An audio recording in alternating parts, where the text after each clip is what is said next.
Before we begin, if these stories stir your imagination, tap like and subscribe to Whispered Pages, where every chapter opens another world. When last we stood upon the trembling earth, the Martians had descended like shadows from another world, their machines towering, their weapons bending nature itself to ruin. Now, in Book 2, the story deepens. Across scorched fields and silent towns, humanity wanders through smoke and ash, searching for safety where none remains. The Martian tripods march ever forward, cold, relentless, impossibly powerful, while survivors cling to hope in the ruins of all they once knew. This is the tale of an Earth under occupation, a world reshaped by fear, fire, and the echoing footsteps of giants from the stars. Welcome to Book 2 of the War of the Worlds, where the struggle to survive has only just begun. Chapter 1. Underfoot.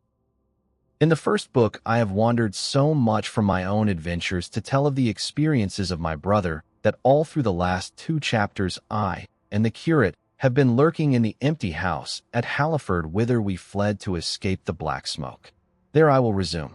We stopped there all Sunday night and all the next day, the day of the panic.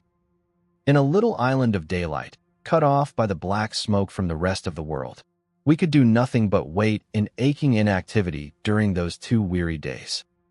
My mind was occupied by anxiety for my wife. I figured her at Leatherhead, terrified, in danger, mourning me already as a dead man. I paced the rooms and cried aloud when I thought of how I was cut off from her, of all that might happen to her in my absence. My cousin I knew was brave enough for any emergency, but he was not the sort of man to realize danger quickly, to rise promptly. What was needed now was not bravery, but circumspection. My only consolation was to believe that the Martians were moving Londonward and away from her. Such vague anxieties keep the mind sensitive and painful. I grew very weary and irritable with the Curate's perpetual ejaculations. I tired of the sight of his selfish despair. After some ineffectual remonstrance, I kept away from him, staying in a room, evidently a children's schoolroom, containing globes, forms, and copybooks. When he followed me thither, I went to a box room at the top of the house, and, in order to be alone with my aching miseries, locked myself in. We were hopelessly hemmed in by the black smoke all that day and the morning of the next. There were signs of people in the next house on Sunday evening. A face at a window and moving lights, and later the slamming of a door. But I do not know who these people were, nor what became of them. We saw nothing of them next day. The black smoke drifted slowly riverward all through Monday morning, creeping nearer and nearer to us, driving at last along the roadway outside the house that hid us. A Martian came across the fields about midday, laying the stuff with a jet of superheated steam that hissed against the walls, smashed all the windows it touched, and scalded the Curate's hand as he fled out of the front room. When at last we crept across the sodden rooms and looked out again, the country northward was as though a black snowstorm had passed over it. Looking towards the river, we were astonished to see an unaccountable redness mingling with the black of the scorched meadows. For a time we did not see how this change affected our position, save that we were relieved of our fear of the black smoke. But later I perceived that we were no longer hemmed in, that now we might get away. So soon as I realized that the way of escape was open, my dream of action returned. But the Curate was lethargic, unreasonable. "We are safe here," he repeated, "safe here." I resolved to leave him. Would that I had. Wiser now for the artilleryman's teaching, I sought out food and drink. I had found oil and rags for my burns, and I also took a hat and a flannel shirt that I found in one of the bedrooms. When it was clear to him that I meant to go alone, had reconciled myself to going alone, he suddenly roused himself to come. And all being quiet throughout the afternoon, we started about 5 o'clock, as I should judge, along the blackened road to Sunbury. In Sunbury, and at intervals along the road, were dead bodies lying in contorted attitudes, horses as well as men, overturned carts and luggage, all covered thickly with black dust. That pall of cindery powder made me think of what I had read of the destruction of Pompeii. We got to Hampton Court without misadventure, our minds full of strange and unfamiliar appearances, and at Hampton Court our eyes were relieved to find a patch of green that had escaped the suffocating drift. We went through Bushy Park, with its deer going to and fro under the chestnuts, and some men and women hurrying in the distance towards Hampton, and so we came to Twickenham. These were the first people we saw. Away across the road, the woods beyond Ham and Petersham were still afire. Twickenham was uninjured by either heat ray or black smoke, and there were more people about here, though none could give us news. For the most part, they were like ourselves, taking advantage of a lull to shift their quarters. I have an impression that many of the houses here were still occupied by scared inhabitants, too frightened even for flight.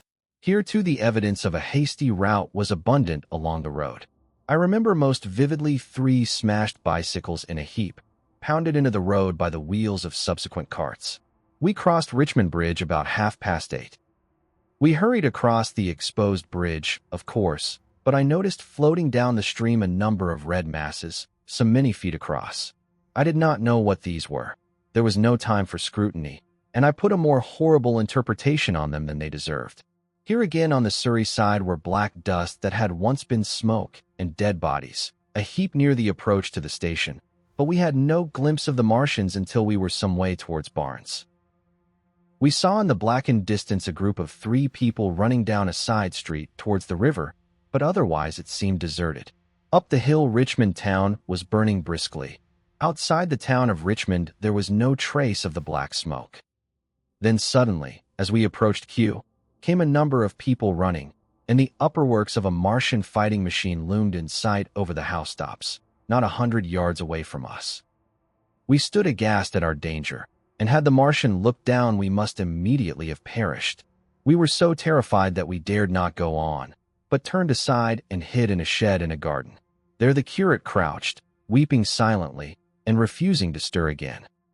But my fixed idea of reaching Leatherhead would not let me rest, and in the twilight I ventured out again. I went through a shrubbery and along a passage beside a big house standing in its own grounds, and so emerged upon the road towards Kew. The curate I left in the shed, but he came hurrying after me. That second start was the most foolhardy thing I ever did, for it was manifest the Martians were about us. No sooner had the curate overtaken me than we saw either the fighting machine we had seen before or another, far away across the meadows in the direction of Kew Lodge.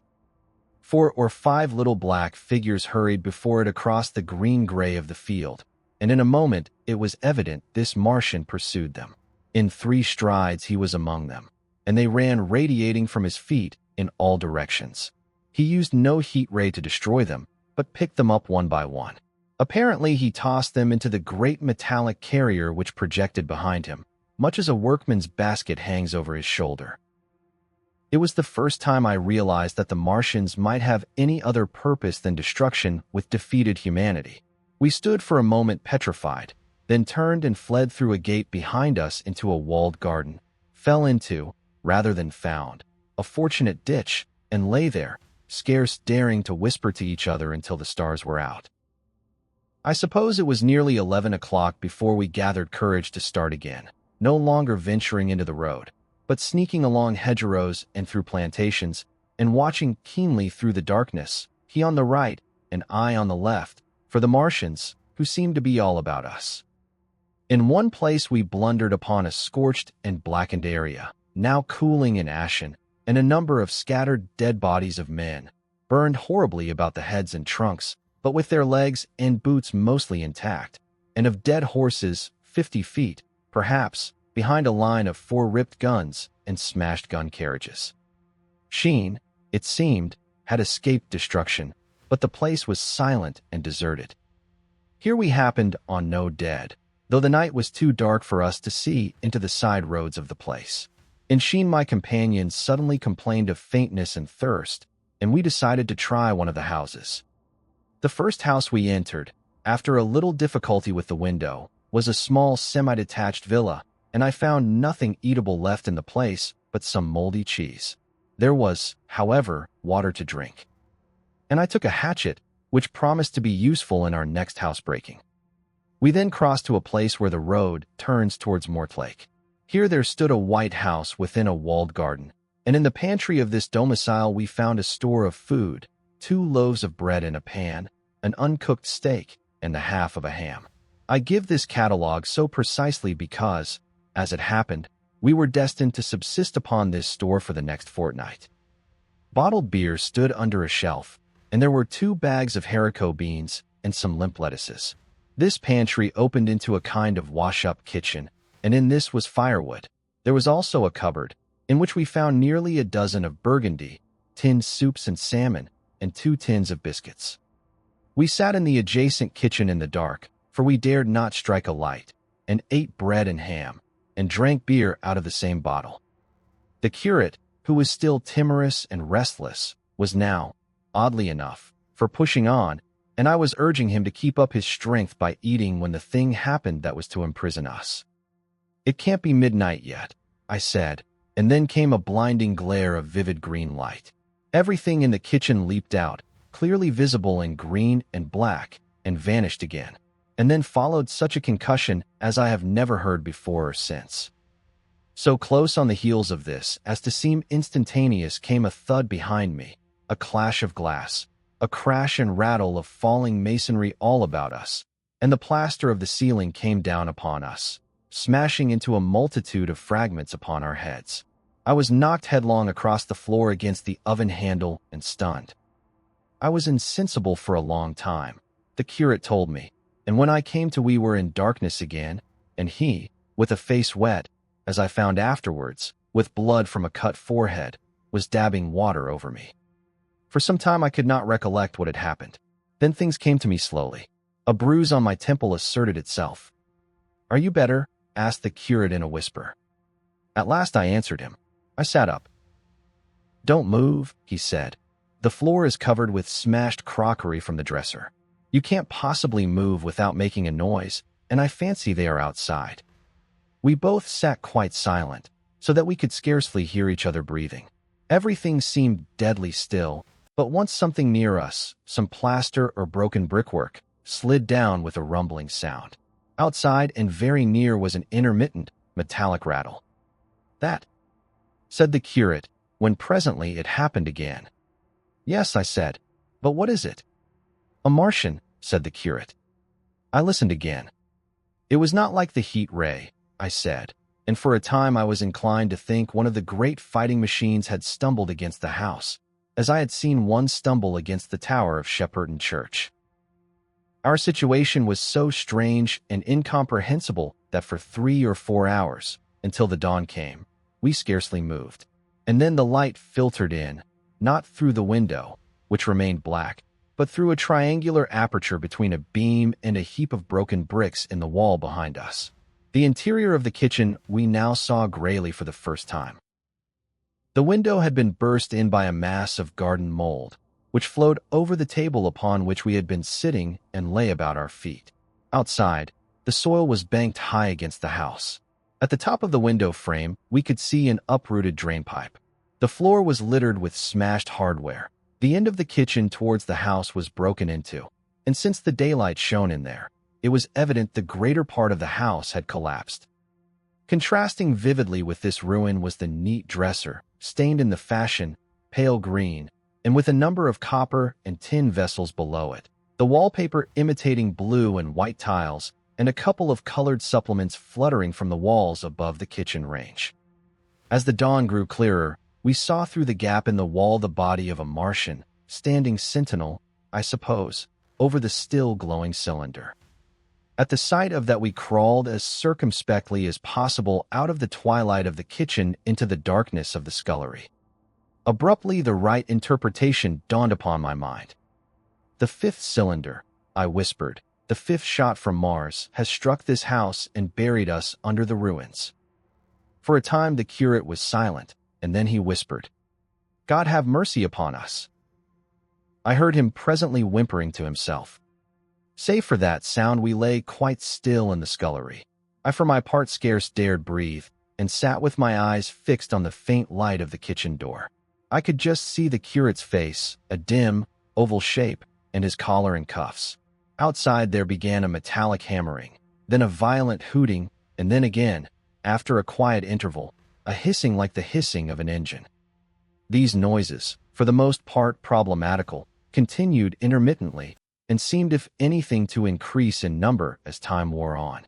Presently a measured thudding and a vibration that made everything about us quiver and the vessels in the pantry ring and shift began and continued. Once the light was eclipsed, and the ghostly kitchen doorway became absolutely dark. For many hours we must have crouched there, silent and shivering, until our tired attention failed. At last I found myself awake and very hungry. I am inclined to believe we must have spent the greater portion of a day before that awakening. My hunger was at a stride so insistent that it moved me to action. I told the curate I was going to seek food, and felt my way towards the pantry. He made me no answer, but so soon as I began eating, the faint noise I made stirred him up, and I heard him crawling after me. Chapter 2. What we saw from the ruined house. After eating, we crept back to the scullery, and there I must have dozed again, for when presently I looked round I was alone. The thudding vibration continued with wearisome persistence. I whispered for the curate several times, and at last felt my way to the door of the kitchen. It was still daylight, and I perceived him across the room, lying against the triangular hole that looked out upon the Martians. His shoulders were hunched, so that his head was hidden from me. I could hear a number of noises almost like those in an engine shed, and the place rocked with that beating thud.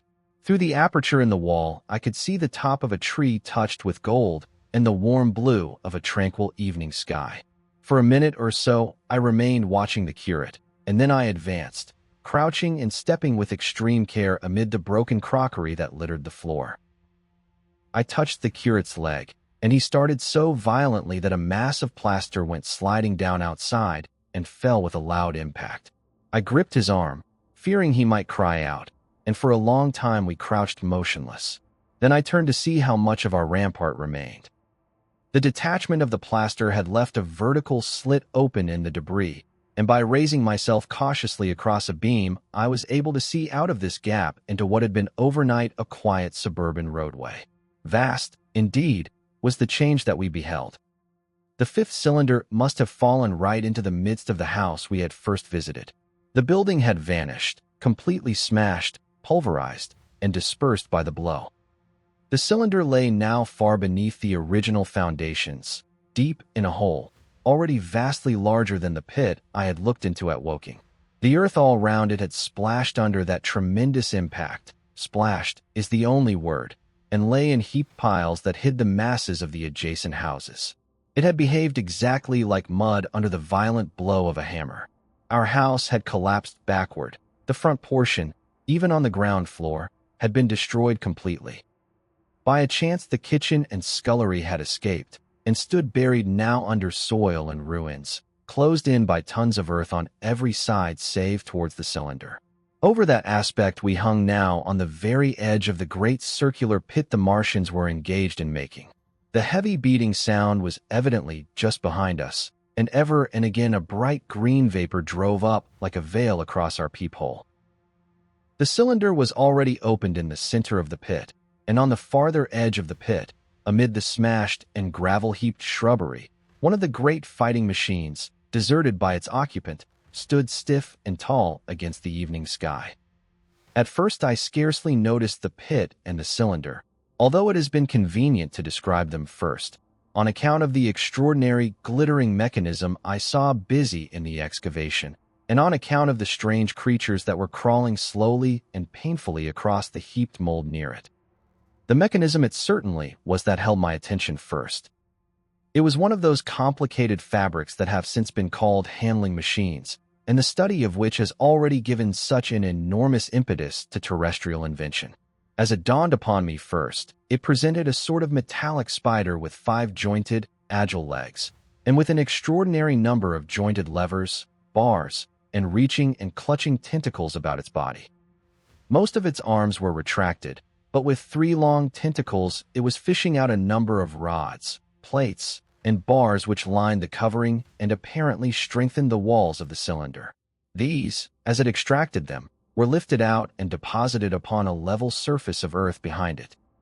Its motion was so swift, complex, and perfect that at first I did not see it as a machine, in spite of its metallic glitter. The fighting machines were coordinated and animated to an extraordinary pitch, but nothing to compare with this. People who have never seen these structures, and have only the ill-imagined efforts of artists or the imperfect descriptions of such eyewitnesses as myself to go upon, scarcely realize that living quality. I recall particularly the illustration of one of the first pamphlets to give a consecutive account of the war. The artist had evidently made a hasty study of one of the fighting machines, and there his knowledge ended. He presented them as tilted, stiff tripods, without either flexibility or subtlety, and with an altogether misleading monotony of effect. The pamphlet containing these renderings had a considerable vogue, and I mention them here simply to warn the reader against the impression they may have created. They were no more like the Martians I saw in action than a Dutch doll is like a human being. To my mind, the pamphlet would have been much better without them. At first, I say, the handling machine did not impress me as a machine, but as a crab-like creature with a glittering integument. The controlling Martian, whose delicate tentacles actuated its movements, seeming to be simply the equivalent of the crab's cerebral portion. But then I perceived the resemblance of its gray-brown, shiny, leathery integument to that of the other sprawling bodies beyond, and the true nature of this dexterous workman dawned upon me. With that realization, my interest shifted to those other creatures, the real Martians. Already I had had a transient impression of these, and the first nausea no longer obscured my observation. Moreover, I was concealed and motionless, and under no urgency of action.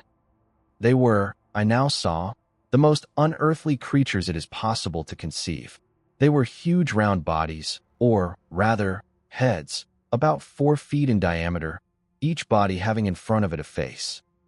This face had no nostrils. Indeed, the Martians do not seem to have had any sense of smell, but it had a pair of very large dark-colored eyes, and just beneath this a kind of fleshy beak.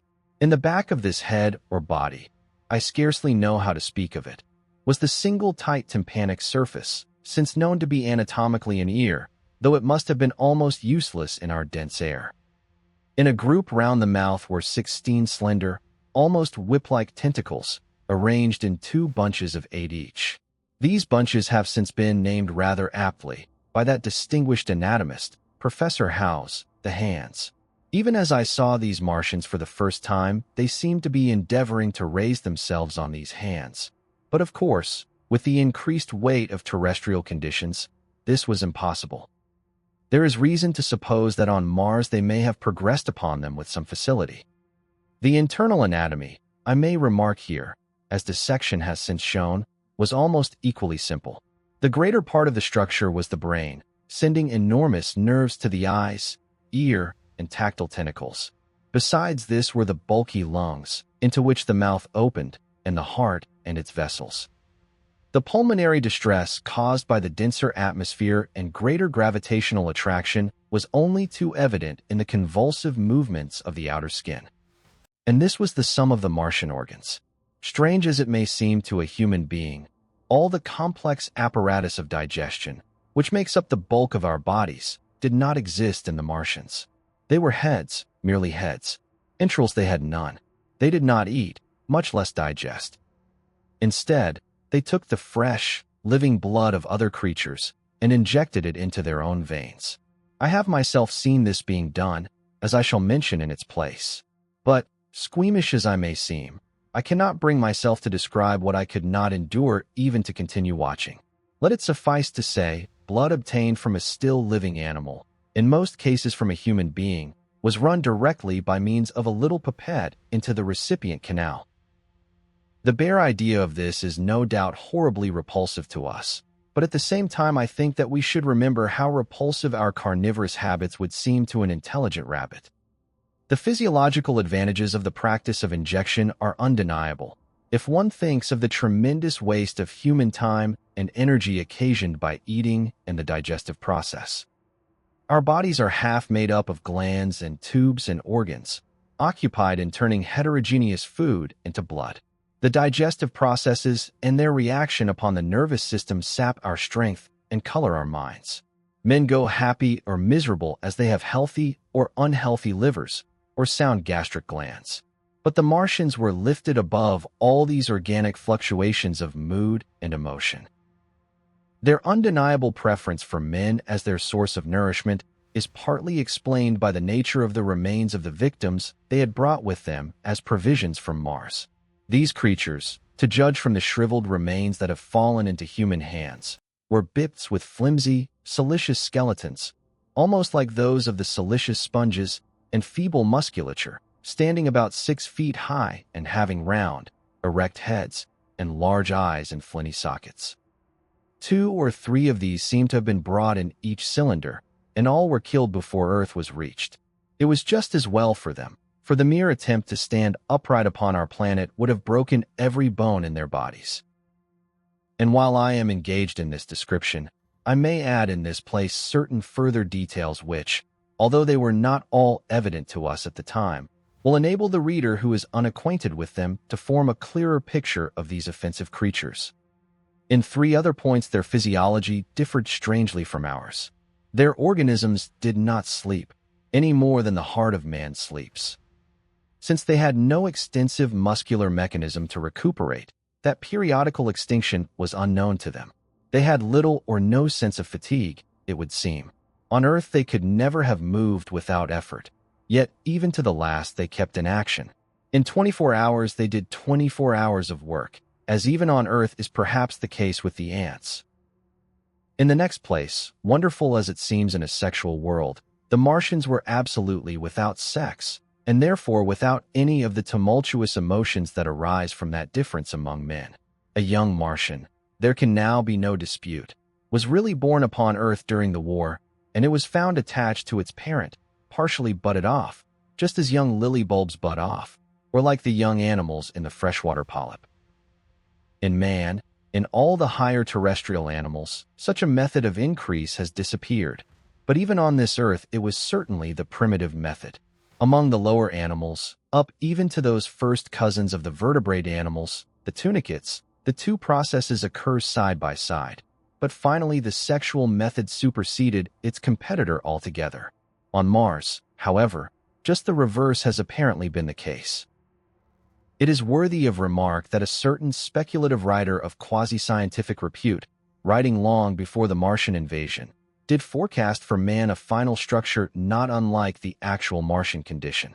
His prophecy, I remember, appeared in November or December 1893 in a long-defunct publication, the Pall Mall Budget, and I recall a caricature of it in a pre-Martian periodical called Punch. He pointed out, writing in a foolish, facetious tone, that the perfection of mechanical appliances must ultimately supersede limbs. The perfection of chemical devices, digestion, that such organs as hair, external nose, teeth, ears, and chin were no longer essential parts of the human being, and that the tendency of natural selection would lie in the direction of their steady diminution through the coming ages. The brain alone remained a cardinal necessity. Only one other part of the body had a strong case for survival, and that was the hand, teacher and agent of the brain. While the rest of the body dwindled, the hands would grow larger. There is many a true word written in jest, and here in the Martians we have beyond dispute the actual accomplishment of such a suppression of the animal side of the organism by the intelligence. To me it is quite credible that the Martians may be descended from beings not unlike ourselves, by a gradual development of brain and hands, the latter giving rise to the 2 bunches of delicate tentacles at last, at the expense of the rest of the body. Without the body the brain would, of course, become a mere selfish intelligence, without any of the emotional substratum of the human being. The last salient point in which the systems of these creatures differed from ours was in what one might have thought a very trivial particular. Microorganisms, which cause so much disease and pain on Earth, have either never appeared upon Mars or Martian sanitary science eliminated them ages ago. 100 diseases, all the fevers and contagions of human life, consumption, cancers, tumors, and such morbidities, never enter the scheme of their life. And speaking of the differences between the life on Mars and terrestrial life, I may allude here to the curious suggestions of the red weed. Apparently, the vegetable kingdom in Mars, instead of having green for a dominant color, is of a vivid blood-red tint. At any rate, the seeds which the Martians, intentionally or accidentally, brought with them gave rise in all cases to red-colored growths. Only that known popularly as the red weed, however, gained any footing in competition with terrestrial forms. The red creeper was quite a transitory growth, and few people have seen it growing. For a time, however, the red weed grew with astonishing vigor and luxuriance. It spread up the sides of the pit by the third or fourth day of our imprisonment, and its cactus-like branches formed a carmine fringe to the edges of our triangular window. And afterwards I found it broadcast throughout the country, and especially wherever there was a stream of water. The Martians had what appears to have been an auditory organ, a single round drum at the back of the head body, and eyes with a visual range not very different from ours except that, according to Phillips, blue and violet were as black to them. It is commonly supposed that they communicated by sounds and tentacular gesticulations. This is asserted, for instance, in the able but hastily compiled pamphlet, written evidently by someone not an eyewitness of Martian actions, to which I have already alluded, and which, so far, has been the chief source of information concerning them. Now no surviving human being saw so much of the Martians in action as I did. I take no credit to myself for an accident, but the fact is so, and I assert that I watched them closely time after time, and that I have seen 4, 5, and once 6 of them sluggishly performing the most elaborately complicated operations together without either sound or gesture. Their peculiar hooting invariably preceded feeding. It had no modulation and was, I believe, in no sense a signal, but merely the expiration of air preparatory to the suctional operation.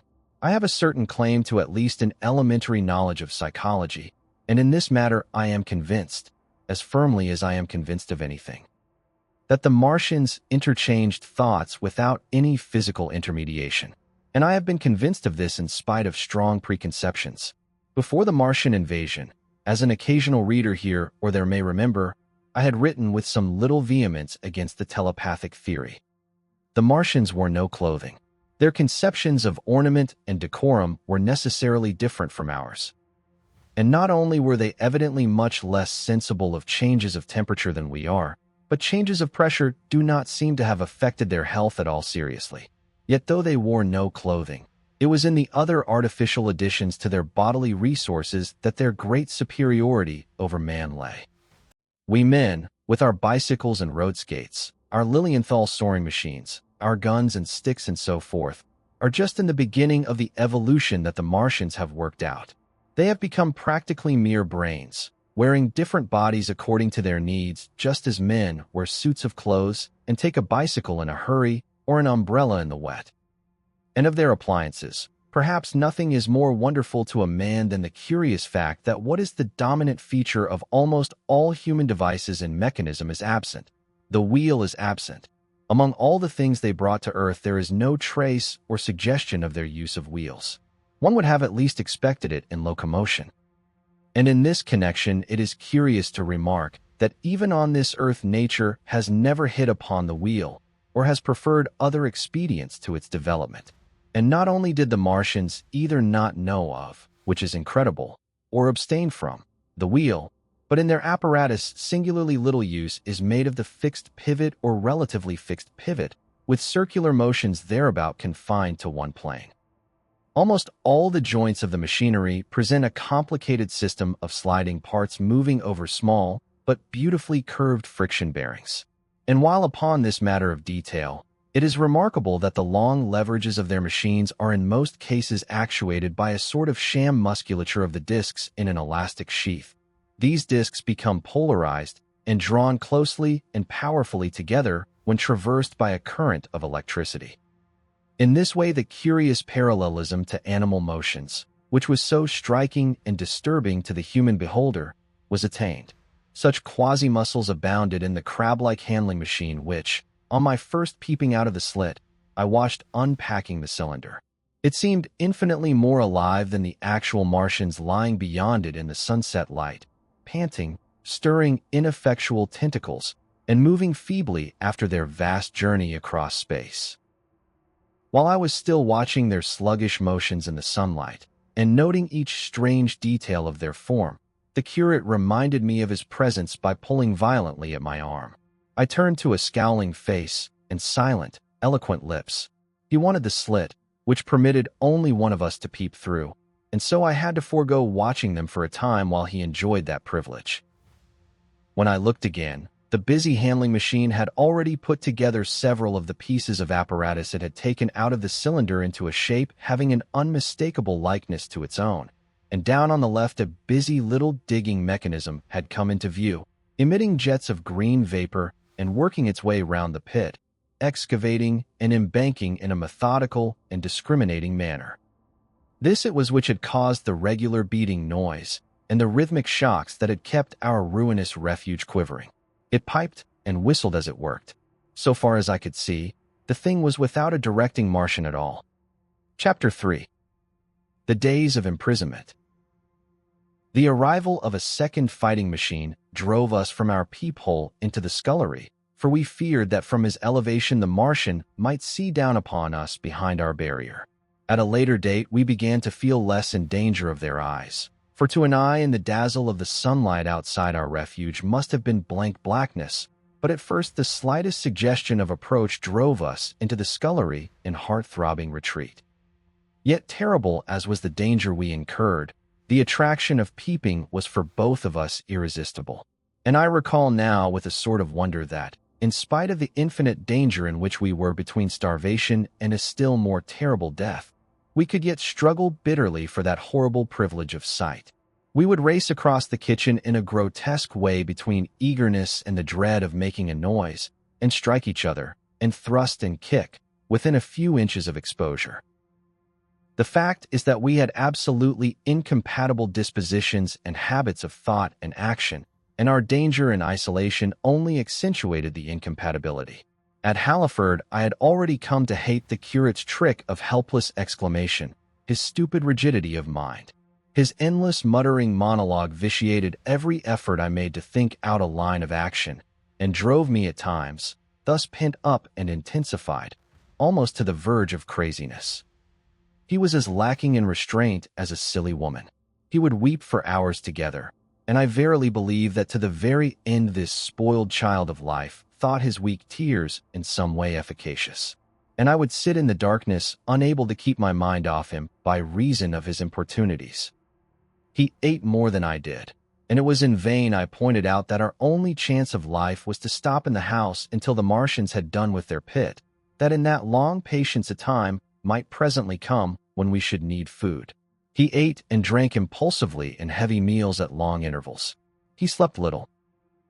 As the days wore on, his utter carelessness of any consideration so intensified our distress and danger that I had, much as I loathed doing it, to resort to threats and at last to blows. That brought him to reason for a time.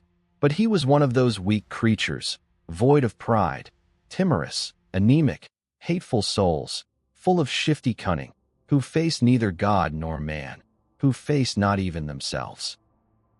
It is disagreeable for me to recall and write these things, but I set them down that my story may lack nothing. Those who have escaped the dark and terrible aspects of life will find my brutality, my flash of rage and our final tragedy, easy enough to blame, for they know what is wrong as well as any, but not what is possible to tortured men. But those who have been under the shadow, who have gone down at last to elemental things, will have a wider charity.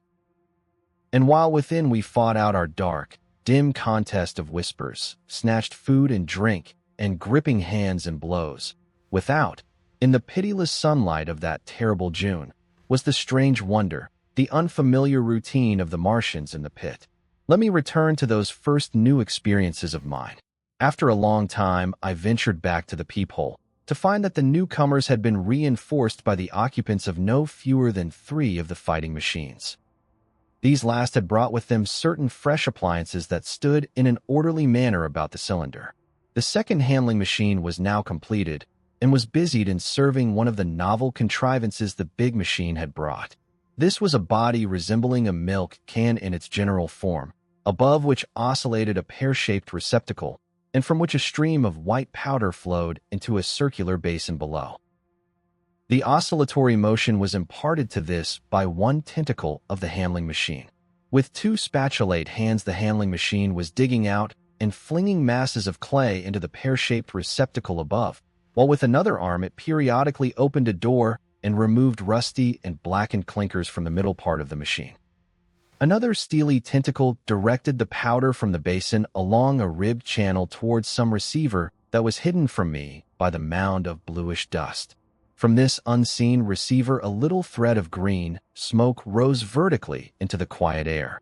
As I looked, the handling machine, with a faint and musical clinking, extended, telescopic fashion, a tentacle that had been a moment before a mere blunt projection, until its end was hidden behind the mound of clay.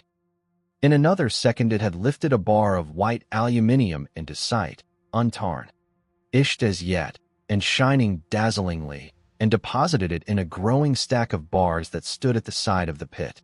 Between sunset and starlight, this dexterous machine must have made more than 100 such bars out of the crude clay, and the mound of bluish dust rose steadily until it topped the side of the pit. The contrast between the swift and complex movements of these contrivances and the inert, panting clumsiness of their masters was acute, and for days I had to tell myself repeatedly that these latter were indeed the living of the two things. The curate had possession of the slit when the first men were brought to the pit. I was sitting below, huddled up, listening with all my ears. He made a sudden movement backward, and I, fearful that we were observed, crouched in a spasm of terror. He came sliding down the rubbish and crept beside me in the darkness, inarticulate, gesticulating, and for a moment I shared his panic. His gesture suggested a resignation of the slit, and after a little while my curiosity gave me courage, and I rose up, stepped across him, and clambered up to it. At first I could see no reason for his frantic behavior. The twilight had now come. The stars were little and faint, but the pit was illuminated by the flickering green fire that came from the aluminium making. The whole picture was a flickering scheme of green gleams and shifting rusty black shadows, strangely trying to the eyes. Over and through it all went the bats, heeding it not at all. The sprawling Martians were no longer to be seen. The mound of blue-green powder had risen to cover them from sight, and a fighting machine, with its legs contracted, crumpled, and abbreviated, stood across the corner of the pit. And then, amid the clangor of the machinery, came a drifting suspicion of human voices that I entertained at first only to dismiss. I crouched, watching this fighting machine closely, satisfying myself now for the first time that the hood did indeed contain a Martian. As the green flames lifted, I could see the oily gleam of his integument and the brightness of his eyes. And suddenly I heard a yell, and saw a long tentacle reaching over the shoulder of the machine to the little cage that hunched upon its back. Then something struggling violently, was lifted high against the sky, a black, vague enigma against the starlight, and as this black object came down again, I saw by the green brightness that it was a man. For an instant he was clearly visible.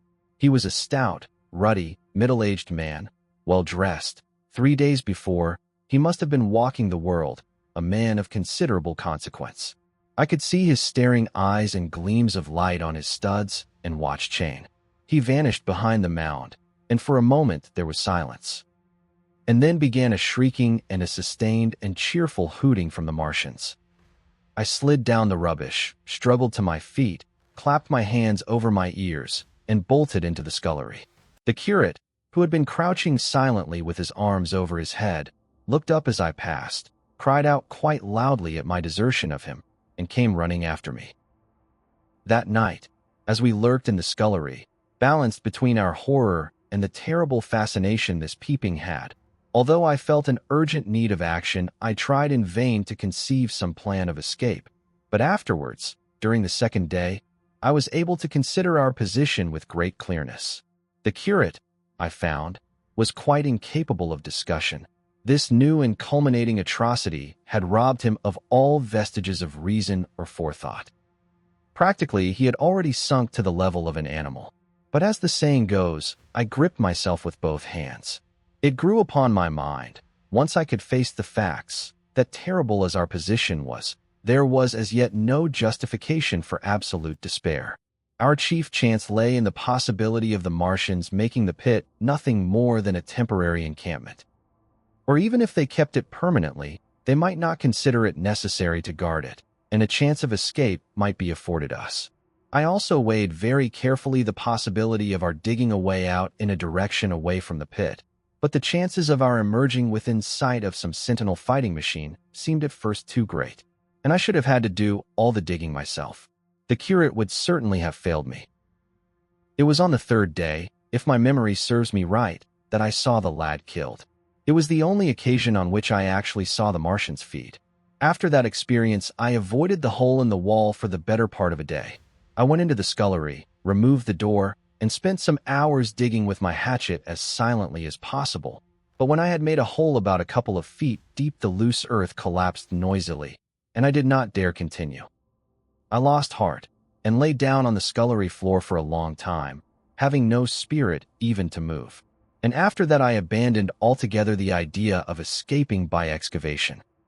It says much for the impression the Martians had made upon me that at first I entertained little or no hope of our escape being brought about by their overthrow through any human effort. But on the fourth or fifth night, I heard a sound like heavy guns.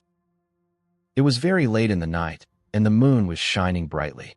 The Martians had taken away the excavating machine, and, save for a fighting machine that stood in the remoter bank of the pit and a handling machine that was buried out of my sight in a corner of the pit immediately beneath my peephole, the place was deserted by them. Except for the pale glow from the handling machine and the bars and patches of white moonlight, the pit was in darkness, and, except for the clinking of the handling machine, quite still. That night was a beautiful serenity, save for one planet. The moon seemed to have the sky to herself. I heard a dog howling, and that familiar sound it was that made me listen. Then I heard quite distinctly a booming exactly like the sound of great guns. 6 distinct reports I counted, and after a long interval 6 again. And that was all. Chapter 4. The Death of the Curate. It was on the 6th day of our imprisonment that I peeped for the last time, and presently found myself alone. Instead of keeping close to me and trying to oust me from the slit, the Curate had gone back into the scullery. I was struck by a sudden thought. I went back quickly and quietly into the scullery.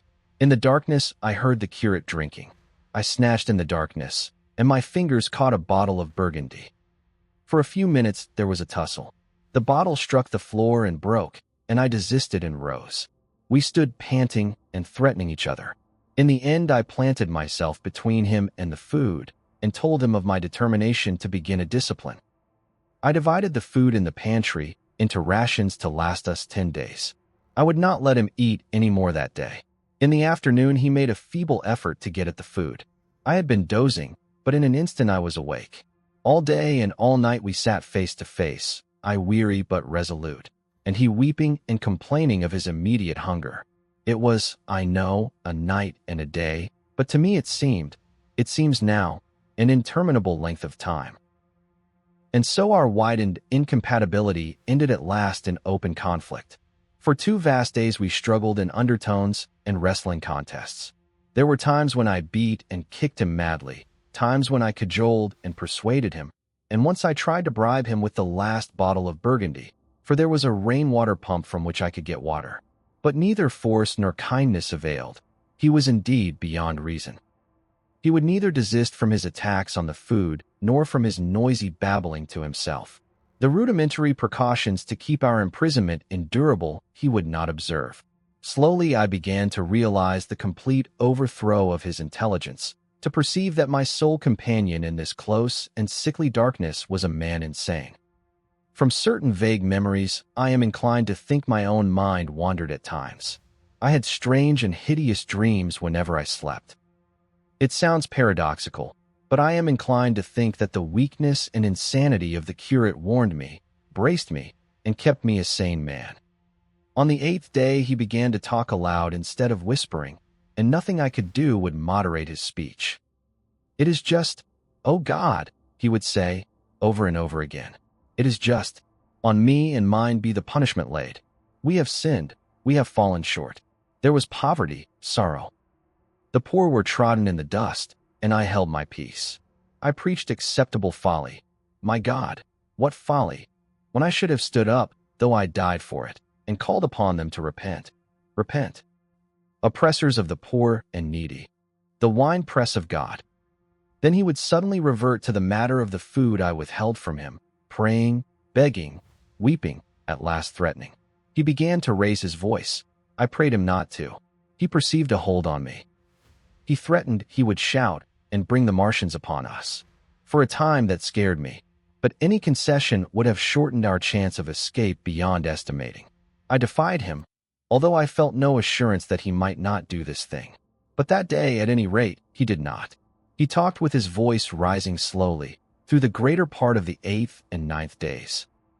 Threats, entreaties, mingled with a torrent of half-sane and always frothy repentance for his vacant sham of God's service, such as made me pity him. Then he slept a while, and began again with renewed strength, so loudly that I must needs make him desist. "Be still," I implored. He rose to his knees, for he had been sitting in the darkness near the copper. "I have been still too long," he said, in a tone that must have reached the pit, "and now I must bear my witness. Woe unto this unfaithful city! Woe, woe, woe, woe, woe, to the inhabitants of the earth by reason of the other voices of the trumpet." "Shut up," I said, rising to my feet, and in a terror lest the Martians should hear us. "For God's sake." "Nay," shouted the curate at the top of his voice, standing likewise and extending his arms. "Speak. The word of the Lord is upon me." In 3 strides he was at the door leading into the kitchen. "I must bear my witness. I go. It has already been too long delayed." I put out my hand and felt the meat chopper hanging to the wall. In a flash I was after him. I was fierce with fear. Before he was halfway across the kitchen, I had overtaken him. With one last touch of humanity, I turned the blade back and struck him with the butt. He went headlong forward and lay stretched on the ground. I stumbled over him and stood panting. He lay still. Suddenly, I heard a noise without, the run and smash of slipping plaster, and the triangular aperture in the wall was darkened. I looked up and saw the lower surface of a handling machine coming slowly across the hole. One of its gripping limbs curled amid the debris. Another limb appeared, feeling its way over the fallen beams. I stood petrified, staring. Then I saw through a sort of glass plate near the edge of the body the face, as we may call it, and the large dark eyes of a Martian, peering, and then a long metallic snake of tentacle came feeling slowly through the hole. I turned by an effort, stumbled over the curate, and stopped at the scullery door. The tentacle was now some way, 2 yards or more, in the room, and twisting and turning, with queer sudden movements, this way and that. For a while I stood fascinated by that slow, fitful advance. Then, with a faint, hoarse cry, I forced myself across the scullery. I trembled violently. I could scarcely stand upright. I opened the door of the coal cellar, and stood there in the darkness staring at the faintly lit doorway into the kitchen, and listening. Had the Martian seen me? What was it doing now? Something was moving to and fro there, very quietly. Every now and then it tapped against the wall, or started on its movements with a faint metallic ringing, like the movements of keys on a split ring. Then a heavy body, I knew too well what, was dragged across the floor of the kitchen towards the opening. Irresistibly attracted, I crept to the door and peeped into the kitchen. In the triangle of bright outer sunlight, I saw the Martian, in its Briareus of a handling machine, scrutinizing the curate's head. I thought at once that it would infer my presence from the mark of the blow I had given him. I crept back to the coal cellar, shut the door, and began to cover myself up as much as I could, and as noiselessly as possible in the darkness, among the firewood and coal therein. Every now and then I paused, rigid, to hear if the Martian had thrust its tentacles through the opening again. Then the faint metallic jingle returned. I traced it slowly, feeling over the kitchen. Presently, I heard it nearer, in the scullery, as I judged. I thought that its length might be insufficient to reach me. I prayed copiously. It passed, scraping faintly across the cellar door. An age of almost intolerable suspense intervened. Then I heard it fumbling at the latch. It had found the door. The Martians understood doors. It worried at the catch for a minute, perhaps, and then the door opened.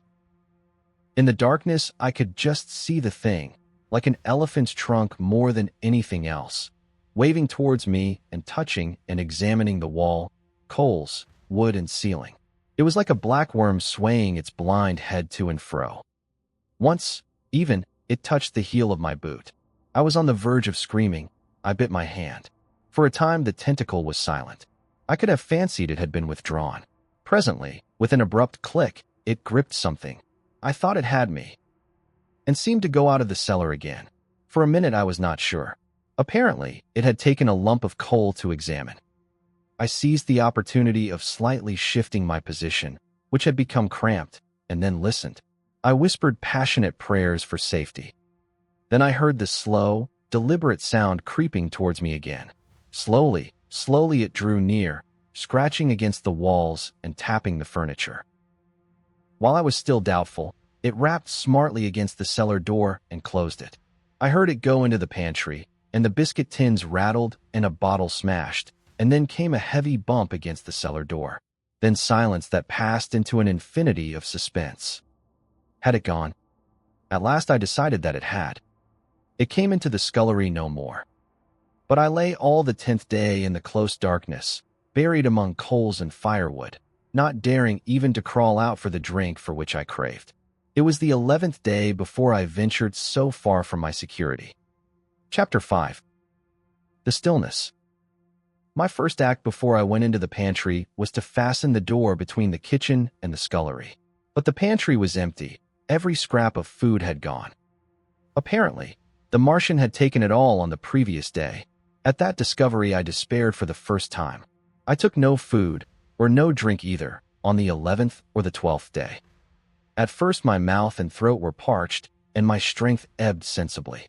I sat about in the darkness of the scullery, in a state of despondent wretchedness. My mind ran on eating. I thought I had become deaf, for the noises of movement I had been accustomed to hear from the pit had ceased absolutely. I did not feel strong enough to crawl noiselessly to the peephole, or I would have gone there. On the 12th day my throat was so painful that, taking the chance of alarming the Martians, I attacked the creaking rainwater pump that stood by the sink and got a couple of glassfuls of blackened and tainted rainwater. I was greatly refreshed by this, and emboldened by the fact that no inquiring tentacle followed the noise of my pumping. During these days, in a rambling, inconclusive way, I thought much of the curate and of the manner of his death. On the 13th day, I drank some more water, and dozed and thought disjointedly of eating and of vague, impossible plans of escape. Whenever I dozed, I dreamt of horrible phantasms, of the death of the curate, or of sumptuous dinners, but, asleep or awake, I felt a keen pain that urged me to drink again and again. The light that came into the scullery was no longer gray, but red. To my disordered imagination, it seemed the color of blood. On the 14th day, I went into the kitchen, and I was surprised to find that the fronds of the red weed had grown right across the hole in the wall, turning the half-light of the place into a crimson-colored obscurity. It was early on the 15th day that I heard a curious, familiar sequence of sounds in the kitchen, and, listening, identified it as the snuffing and scratching of a dog. Going into the kitchen, I saw a dog's nose peering in through a break among the ruddy fronds. This greatly surprised me. At the scent of me, he barked shortly. I thought if I could induce him to come into the place quietly, I should be able, perhaps, to kill and eat him, and in any case, it would be advisable to kill him, lest his actions attracted the attention of the Martians. I crept forward, saying, "Good dog," very softly. But he suddenly withdrew his head and disappeared. I listened. I was not deaf, but certainly the pit was still. I heard a sound like the flutter of a bird's wings and a horse croaking, but that was all. For a long while I lay close to the peephole, but not daring to move aside the red plants that obscured it. Once or twice I heard a faint pitter-patter like the feet of the dog going hither and thither on the sand far below me, and there were more bird-like sounds, but that was all. At length, encouraged by the silence, I looked out. Except in the corner, where a multitude of crows hopped and fought over the skeletons of the dead the Martians had consumed, there was not a living thing in the pit. I stared about me, scarcely believing my eyes. All the machinery had gone. Save for the big mound of grayish-blue powder in one corner, certain bars of aluminium in another, the black birds, and the skeletons of the killed, the place was merely an empty circular pit in the sand.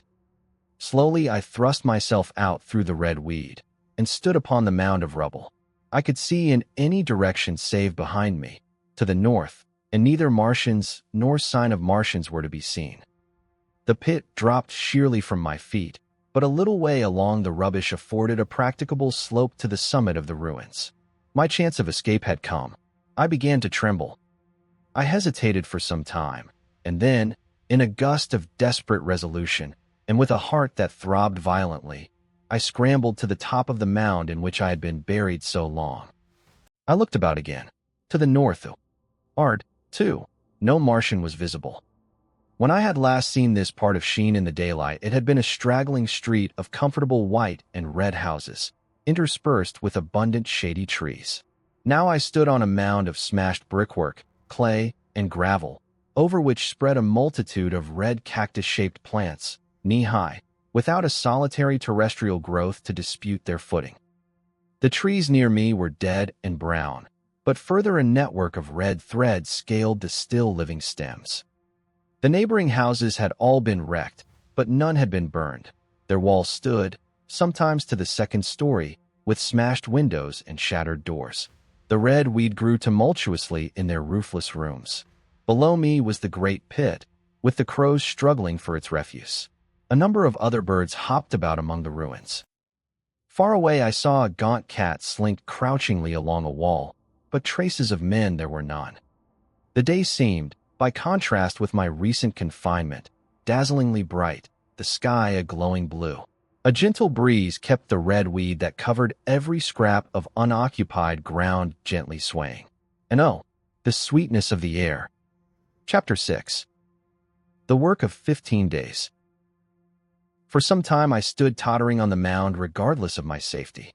Within that noisome den from which I had emerged, I had thought with a narrow intensity only of our immediate security. I had not realized what had been happening to the world, had not anticipated this startling vision of unfamiliar things. I had expected to see Sheen in ruins. I found about me the landscape, weird and lurid, of another planet.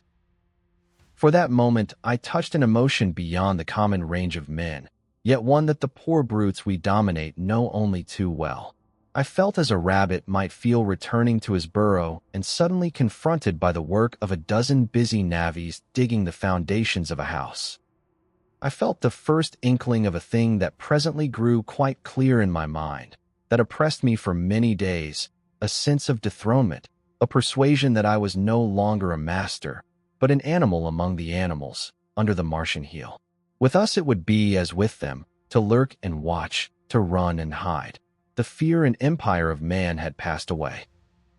But so soon as this strangeness had been realized it passed, and my dominant motive became the hunger of my long and dismal fast. In the direction away from the pit I saw, beyond a red-covered wall, a patch of garden ground unburied. This gave me a hint, and I went knee-deep, and sometimes neck-deep, in the red weed. The density of the weed gave me a reassuring sense of hiding. The wall was some 6 feet high, and when I attempted to clamber it, I found I could not lift my feet to the crest. So I went along by the side of it, and came to a corner and a rockwork that enabled me to get to the top and tumble into the garden I coveted. Here I found some young onions, a couple of gladiolus bulbs, and a quantity of immature carrots, all of which I secured, and, scrambling over a ruined wall, went on my way through scarlet and crimson trees towards Q. It was like walking through an avenue of gigantic blood drops, possessed with 2 ideas: to get more food, and to limp, as soon and as far as my strength permitted, out of this accursed unearthly region of the pit. Some way farther, in a grassy place, was a group of mushrooms which also I devoured, and then I came upon a brown sheet of flowing shallow water, where meadows used to be. These fragments of nourishment served only to whet my hunger. At first I was surprised at this flood in a hot, dry summer, but afterwards I discovered that it was caused by the tropical exuberance of the red weed. Directly this extraordinary growth encountered water, it straightway became gigantic and of unparalleled fecundity. Its seeds were simply poured down into the water of the Wey and Thames, and its swiftly growing and titanic water fronds speedily choked both those rivers. At Putney, as I afterwards saw, the bridge was almost lost in a tangle of this weed, and at Richmond, too, the Thames water poured in a broad and shallow stream across the meadows of Hampton and Twickenham. As the water spread, the weed followed them, until the ruined villas of the Thames Valley were for a time lost in this red swamp, whose margin I explored, and much of the desolation the Martians had caused was concealed. In the end, the red weed succumbed almost as quickly as it had spread, a cankering disease, due, it is believed, to the action of certain bacteria presently seized upon it. Now, by the action of natural selection, all terrestrial plants have acquired a resisting power against bacterial diseases. They never succumb without a severe struggle, but the red weed rotted like a thing already dead. The fronds became bleached and then shriveled and brittle. They broke off at the least touch, and the waters that had stimulated their early growth carried their last vestiges out to sea. Here the scenery changed from the strange and unfamiliar to the wreckage of the familiar. Patches of ground exhibited the devastation of a cyclone, and in a few score yards I would come upon perfectly undisturbed spaces, houses with their blinds trimly drawn and doors closed, as if they had been left for a day by the owners, or as if their inhabitants slept within. The red weed was less abundant. The tall trees along the lane were free from the red creeper. I hunted for food among the trees, finding nothing, and I also raided a couple of silent houses, but they had already been broken into and ransacked. I rested for the remainder of the daylight in a shrubbery, being, in my enfeebled condition, too fatigued to push on. All this time I saw no human beings and no signs of the Martians. I encountered a couple of hungry-looking dogs, but both hurried circuitously away from the advances I made them. Near Roehampton, I had seen 2 human skeletons, not bodies, but skeletons, picked clean, and in the wood by me I found the crushed and scattered bones of several cats and rabbits and the skull of a sheep.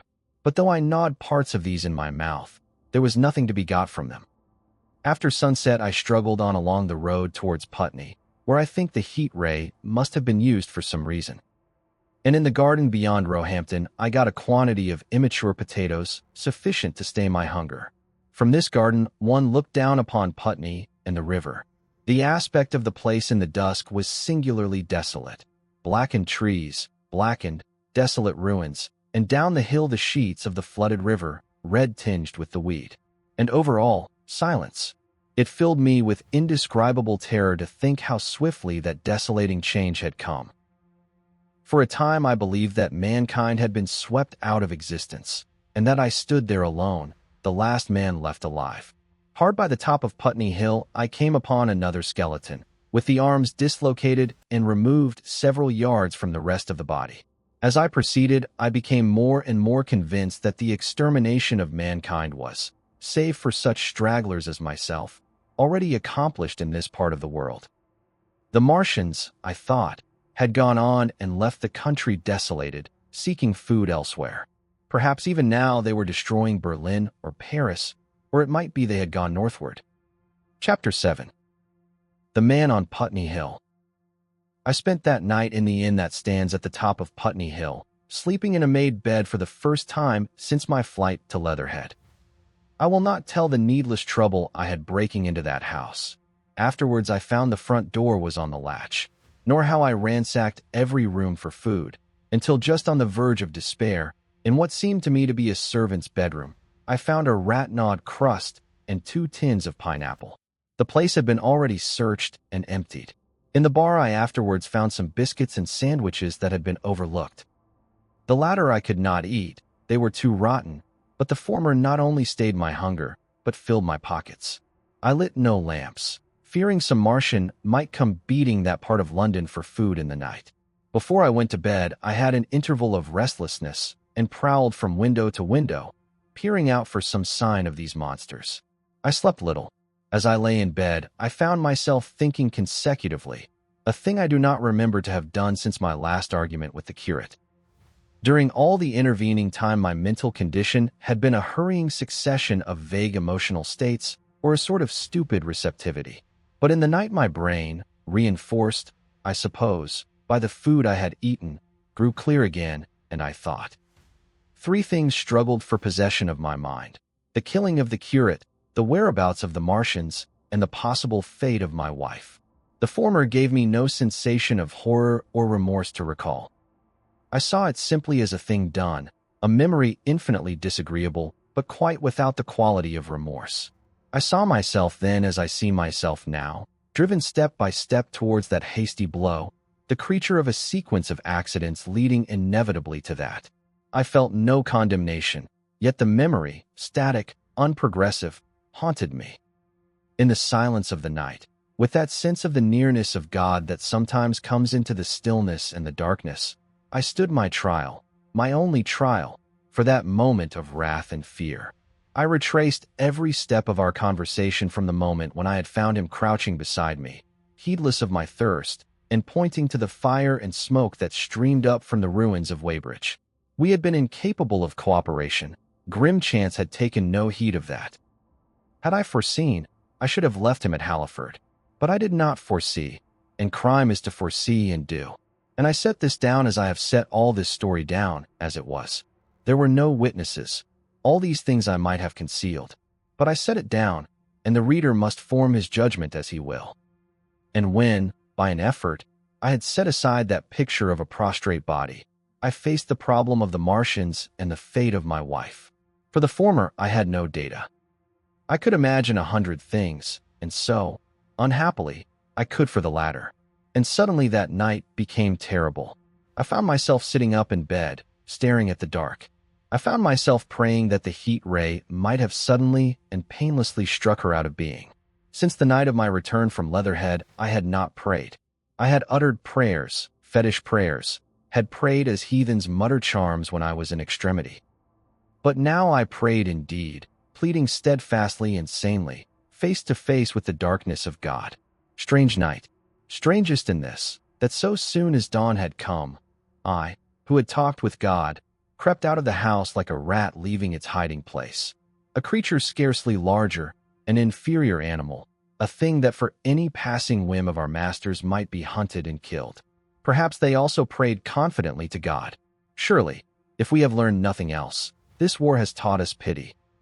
Pity for those witless souls that suffer our dominion. The morning was bright and fine, and the eastern sky glowed pink and was fretted with little golden clouds. In the road that runs from the top of Putney Hill to Wimbledon was a number of poor vestiges of the panic torrent that must have poured Londonward on the Sunday night after the fighting began. There was a little two-wheeled cart inscribed with the name of Thomas Lobb, greengrocer, New Malden, with a smashed wheel and an abandoned tin trunk.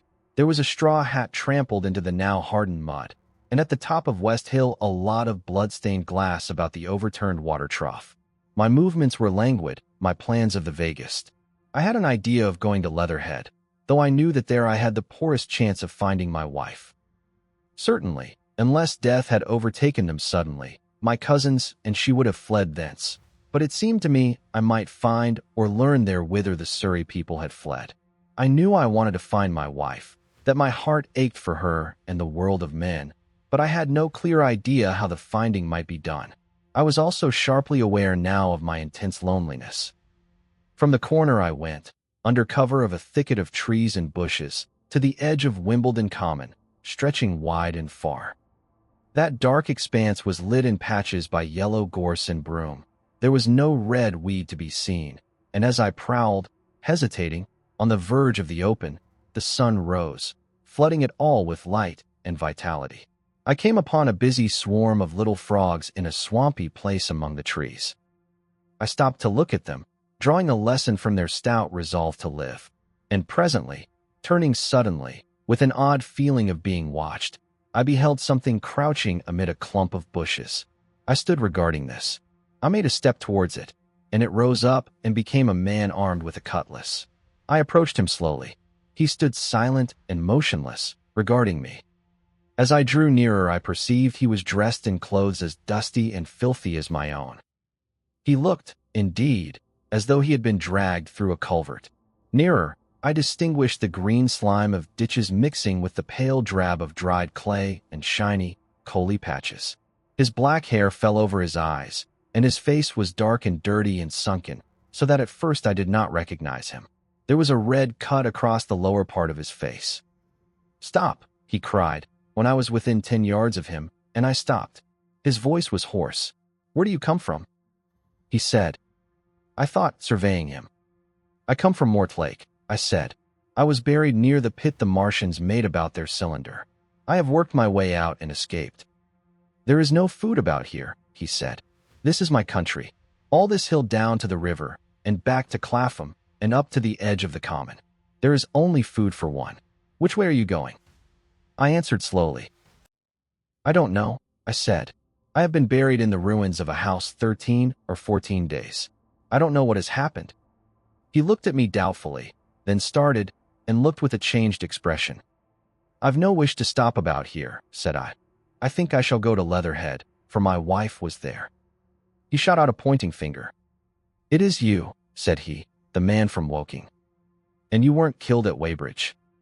I recognized him at the same moment. "You are the artilleryman who came into my garden." "Good luck," he said. "We are lucky ones. Fancy you." He put out a hand, and I took it. "I crawled up a drain," he said. "But they didn't kill everyone. And after they went away, I got off towards Walton across the fields. But it's not 16 days altogether, and your hair is gray." He looked over his shoulder suddenly. "Only a rook," he said. "One gets to know that birds have shadows these days. This is a bit open. Let us crawl under those bushes and talk." "Have you seen any Martians?" I said, "since I crawled out." "They've gone away across London," he said. "I guess they've got a bigger camp there. Of a night, all over there, Hampstead way, the sky is alive with their lights. It's like a great city, and in the glare you can just see them moving. By daylight you can't. But nearer, I haven't seen them," he counted on his fingers, 5 days. "Then I saw a couple across Hammersmith way carrying something big. And the night before last," he stopped and spoke impressively. "It was just a matter of lights, but it was something up in the air. I believe they've built a flying machine and are learning to fly." I stopped, on hands and knees, for we had come to the bushes. "Fly?" "Yes," he said, "fly." I went on into a little bower and sat down. "It is all over with humanity," I said. "If they can do that, they will simply go round the world." He nodded. "They will, but it will relieve things over here a bit. And besides," he looked at me, "aren't you satisfied it is up with humanity?" "I am. We're down. We're beat." I stared. Strange as it may seem, I had not arrived at this fact, a fact perfectly obvious so soon as he spoke. I had still held a vague hope. Rather, I had kept a lifelong habit of mind. He repeated his words, "We're beat." They carried absolute conviction. "It's all over," he said. "They've lost one, just one. And they've made their footing good and crippled the greatest power in the world. They've walked over us. The death of that one at Weybridge was an accident. And these are only pioneers. They kept on coming. These green stars. I've seen none these 5 or 6 days, but I've no doubt they're falling somewhere every night. Nothing's to be done. We're under. We're beat." I made him no answer. I sat staring before me, trying in vain to devise some countervailing thought. "This isn't a war," said the artilleryman. "It never was a war, any more than there's war between man and ants." Suddenly, I recalled the night in the observatory. After the 10th shot, they fired no more, at least, until the first cylinder came. "How do you know?" said the artilleryman. I explained. He thought. "Something wrong with the gun," he said. "But what if there is? They'll get it right again. And even if there's a delay, how can it alter the end? It's just men and ants. There's the ants builds their cities, live their lives, have wars, revolutions, until the men want them out of the way, and then they go out of the way. That's what we are now, just ants. Only." "Yes," I said. "We're eatable ants." We sat looking at each other. "And what will they do with us?" I said. "That's what I've been thinking," he said. "That's what I've been thinking. After Weybridge, I went south, thinking. I saw what was up. Most of the people were hard at it, squealing and exciting themselves. But I'm not so fond of squealing. I've been in sight of death once or twice. I'm not an ornamental soldier, and at the best and worst, death, it's just death. And it's the man that keeps on thinking comes through. I saw everyone tracking away south. Says I, food won't last this way. And I turned right back. I went for the Martians like a sparrow goes for man. All round, he waved a hand to the horizon. They're starving in heaps, bolting, treading on each other. He saw my face and halted awkwardly. No doubt lots who had money have gone away to France, he said. He seemed to hesitate whether to apologize, met my eyes, and went on. There's food all about here. Canned things in shops, wines, spirits, mineral waters, and the water mains and drains are empty. Well, I was telling you what I was thinking. Here's intelligent things, I said, and it seems they want us for food. First, they'll smash us up, ships, machines, guns, cities, all the order and organization. All that will go. If we were the size of ants, we might pull through. But we're not. It's all too bulky to stop. That's the first certainty. I assented. It is. I've thought it out. Very well. Then, next, at present we're caught as we're wanted. A Martian has only to go a few miles to get a crowd on the run. And I saw one day, out by Wandsworth, picking houses to pieces and routing among the wreckage. But they won't keep on doing that. So soon as they've settled all our guns and ships, and smashed our railways, and done all the things they're doing over there, they will begin catching us systematic, picking the best, and storing us in cages and things. That's what they will start doing in a bit. Lord, they haven't begun on us yet. Don't you see that? Not begun, I exclaimed. Not begun. All that's happened so far is through our not having the sense to keep quiet, worrying them with guns and such foolery, and losing our heads, and rushing off in crowds to where there wasn't any more safety than where we were. They don't want to bother us yet. They're making their things, making all the things they couldn't bring with them, getting things ready for the rest of their people. Very likely that's why the cylinders have stopped for a bit, for fear of hitting those who are here. And instead of our rushing about blind, on the howl, or getting dynamite on the chance of busting them up, we've got to fix ourselves up according to the new state of affairs. That's how I figure it out. It isn't quite according to what a man wants for his species, but it's about what the facts point to. And that's the principle I acted upon. Cities, nations, civilization, progress. It's all over. That game's up. We're beat. But if that is so, what is there to live for? The artilleryman looked at me for a moment. There won't be any more blessed concerts for 1,000,000 years or so. There won't be any Royal Academy of Arts, and no nice little feeds at restaurants. If it's amusement you're after, I reckon the game is up. If you've got any drawing room manners or a dislike to eating peas with a knife or dropping H's, you'd better chuck him away. They ain't no further use. You mean? I mean that men like me are going on living for the sake of the breed. I tell you, I'm grim set on living. And if I'm not mistaken, you'll show what insides you've got, too, before long. We aren't going to be exterminated. And I don't mean to be caught either, and tamed and fattened and bred like a thundering ox. Ugh, fancy those brown creepers. You don't mean to say? I do. I'm going on, under their feet. I've got it planned. I've thought it out. We men are beat. We don't know enough. We've got to learn before we've got a chance. And we've got to live and keep independent while we learn. See, that's what has to be done. I stared, astonished, and stirred profoundly by the man's resolution. Great God, cried I, but you are a man indeed. And suddenly I gripped his hand. He said, with his eyes shining. I've thought it out, Go on, I said. Well, those who mean to escape their catching must get ready. I'm getting ready. Mind you, it isn't all of us that are made for wild beasts, and that's what it's got to be. That's why I watched you. I had my doubts. You're slender. I didn't know that it was you see, or just how you'd been buried.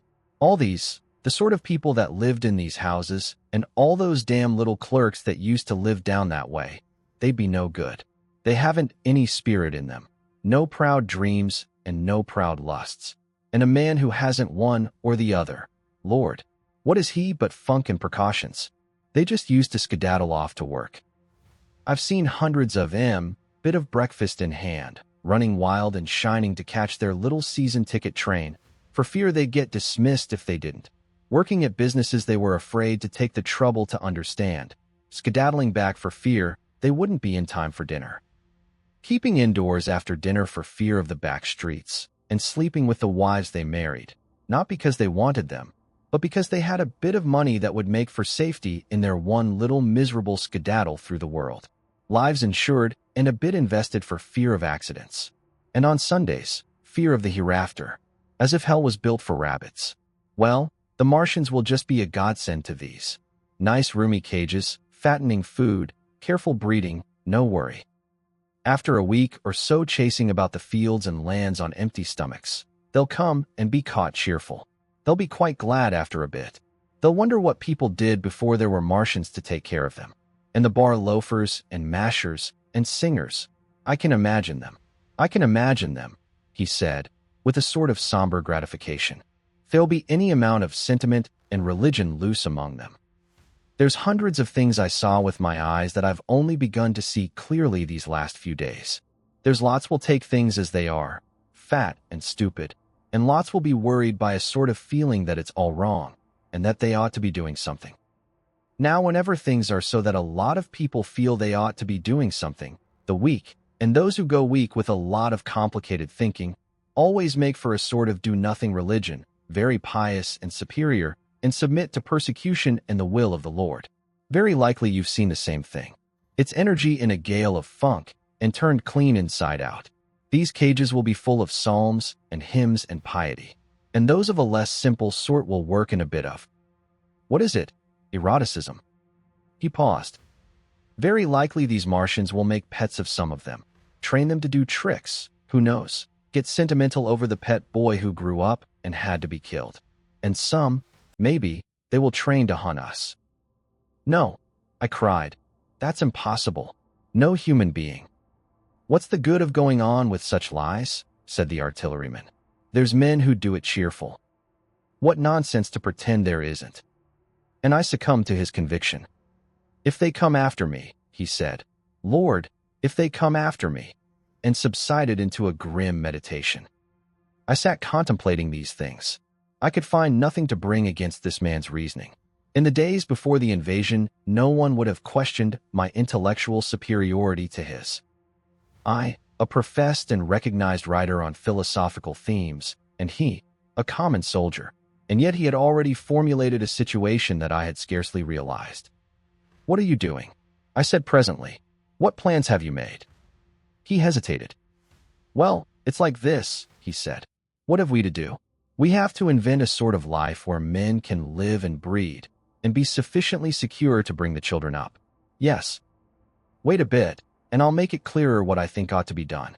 The tame ones will go like all tame beasts. In a few generations they'll be big, beautiful, rich-blooded, stupid, rubbish. The risk is that we who keep wild will go savage, degenerate into a sort of big, savage rat. You see, how I mean to live is underground. I've been thinking about the drains. Of course those who don't know drains think horrible things, but under this London are miles and miles, hundreds of miles. And a few days' rain and London empty will leave them sweet and clean.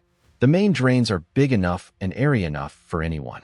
Then there's cellars, vaults, stores, from which bolting passages may be made to the drains. And the railway tunnels and subways. You begin to see. And we form a band, able-bodied, clean-minded men. We're not going to pick up any rubbish that drifts in. Weaklings go out again. As you meant me to go? Well, I parleyed, didn't I? We won't quarrel about that. Go on. Those who stop obey orders. Able-bodied, clean-minded women we want also, mothers and teachers. No lackadaisical ladies, no blasted rolling eyes. We can't have any weak or silly. Life is real again, and the useless and cumbersome and mischievous have to die. They ought to die. They ought to be willing to die. It's a sort of disloyalty, after all, to live and taint the race. And they can't be happy. Moreover, dying's none so dreadful. It's the funking makes it bad. And in all those places we shall gather.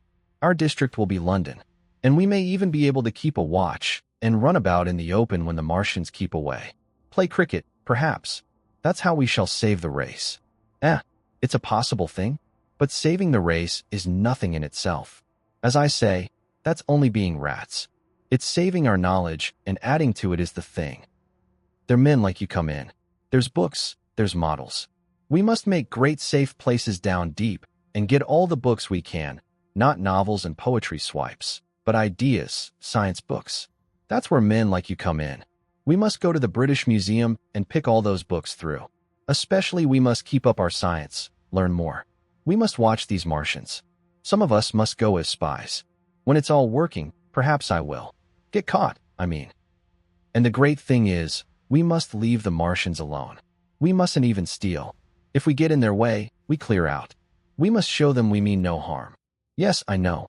But they're intelligent things, and they won't hunt us down if they have all they want, and think we're just harmless vermin. The artilleryman paused and laid a brown hand upon my arm.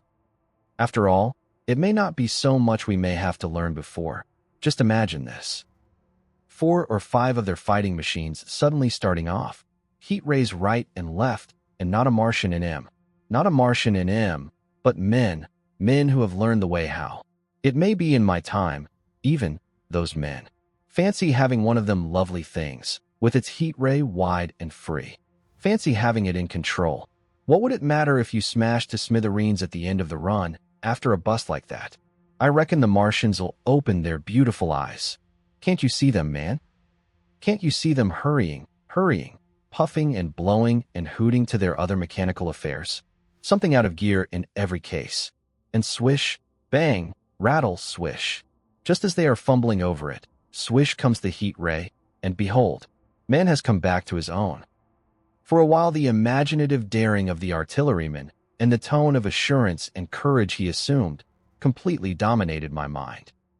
I believed unhesitatingly both in his forecast of human destiny and in the practicability of his astonishing scheme, and the reader who thinks me susceptible and foolish must contrast his position, reading steadily with all his thoughts about his subject, and mine, crouching fearfully in the bushes and listening, distracted by apprehension. We talked in this manner through the early morning time, and later crept out of the bushes, and, after scanning the sky for Martians, hurried precipitately to the house on Putney Hill where he had made his lair. It was the coal cellar of the place, and when I saw the work he had spent a week upon, it was a burrow scarcely 10 yards long, which he designed to reach to the main drain on Putney Hill. I had my first inkling of the gulf between his dreams and his powers. Such a hole I could have dug in a day, but I believed in him sufficiently to work with him all that morning until past midday at his digging. We had a garden barrow and shot the earth we removed against the kitchen range. We refreshed ourselves with a tin of mock turtle soup and wine from the neighboring pantry. I found a curious relief from the aching strangeness of the world in this steady labor. As we worked, I turned his project over in my mind, and presently objections and doubts began to arise. But I worked there all the morning. So glad was I to find myself with a purpose again.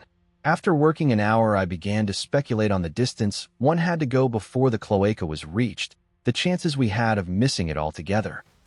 My immediate trouble was why we should dig this long tunnel when it was possible to get into the drain at once down one of the manholes and work back to the house.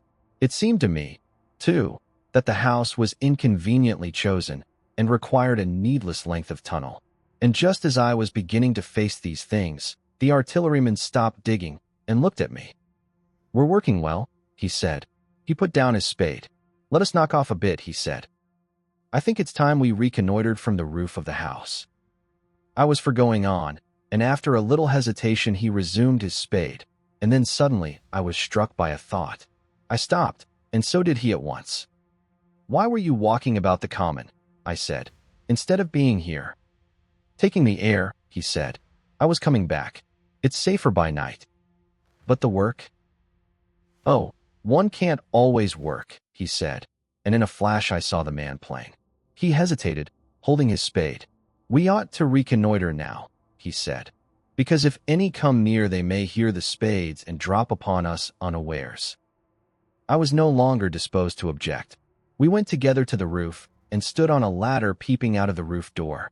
No Martians were to be seen, and we ventured out on the tiles and slipped down under shelter of the parapet.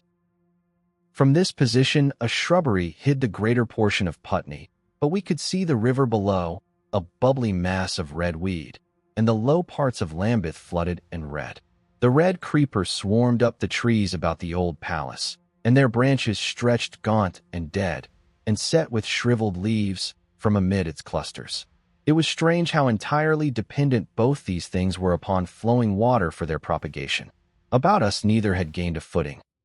Laburnums, pink maize, snowballs, and trees of arbor vitae rose out of laurels and hydrangeas, green and brilliant into the sunlight. Beyond Kensington dense smoke was rising, and that and a blue haze hid the northward hills. The artilleryman began to tell me of the sort of people who still remained in London. "One night last week," he said, "some fools got the electric light in order, and there was all Regent Street and the circus ablaze, crowded with painted and ragged drunkards, men and women, dancing and shouting till dawn. A man who was there told me, and as the day came they became aware of a fighting machine standing near by the Langham and looking down at them. Heaven knows how long he had been there. It must have given some of them a nasty turn. He came down the road towards them, and picked up nearly 100 too drunk or frightened to run away. Grotesque gleam of a time no history will ever fully describe."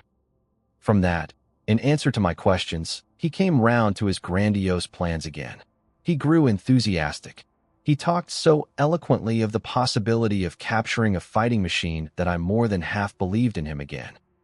But now that I was beginning to understand something of his quality, I could divine the stress he laid on doing nothing precipitately, and I noted that now there was no question that he personally was to capture and fight the great machine. After a time, we went down to the cellar. Neither of us seemed disposed to resume digging, and when he suggested a meal, I was nothing loath. He became suddenly very generous, and when we had eaten he went away and returned with some excellent cigars. We lit these, and his optimism glowed. He was inclined to regard my coming as a great occasion.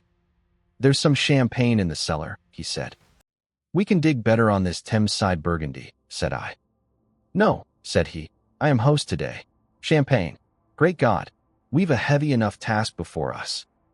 Let us take a rest and gather strength while we may. Look at these blistered hands." And pursuant to this idea of a holiday, he insisted upon playing cards after we had eaten. He taught me euchre, and after dividing London between us, I taking the northern side and he the southern, we played for parish points. Grotesque and foolish as this will seem to the sober reader, it is absolutely true, and what is more remarkable, I found the card game and several others we played extremely interesting. Strange mind of man, that, with our species upon the edge of extermination or appalling degradation, with no clear prospect before us but the chance of a horrible death, we could sit following the chance of this painted pasteboard and playing the joker with vivid delight. Afterwards he taught me poker, and I beat him at 3 tough chess games. When dark came we decided to take the risk and lit a lamp.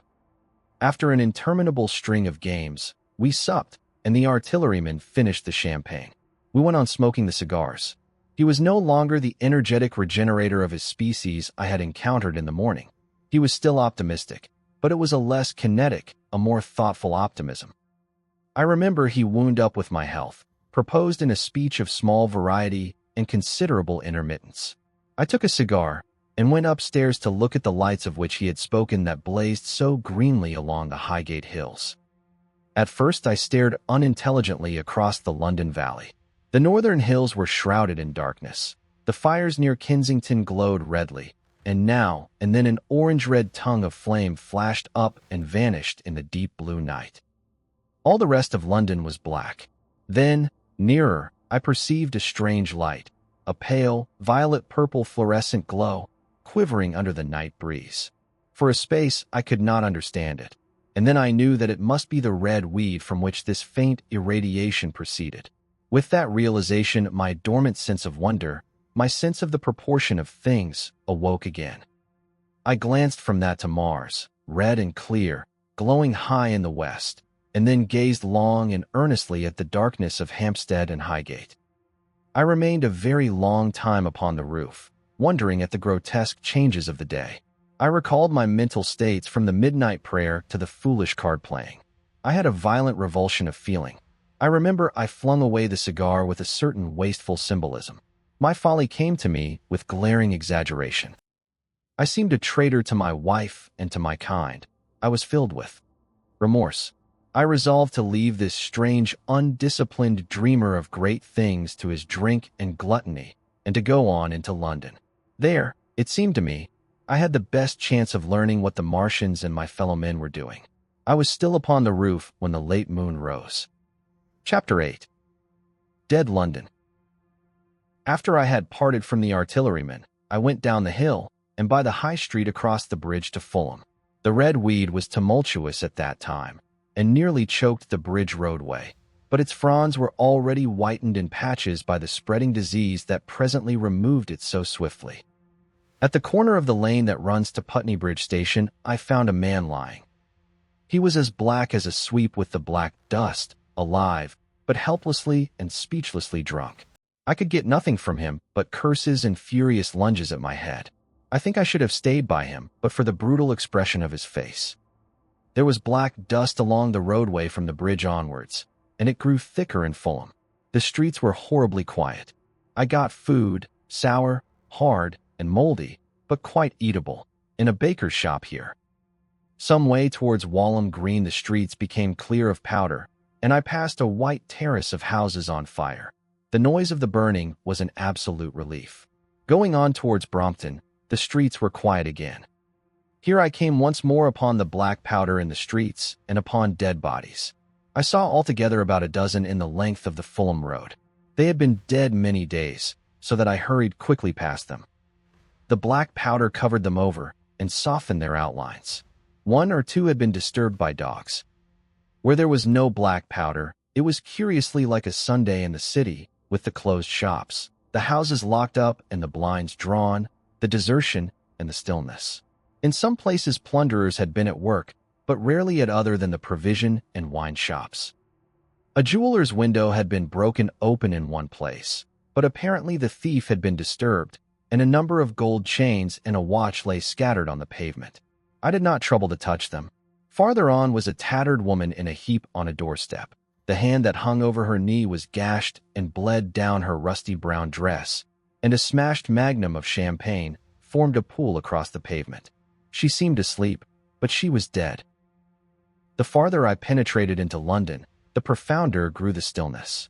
But it was not so much the stillness of death, it was the stillness of suspense, of expectation.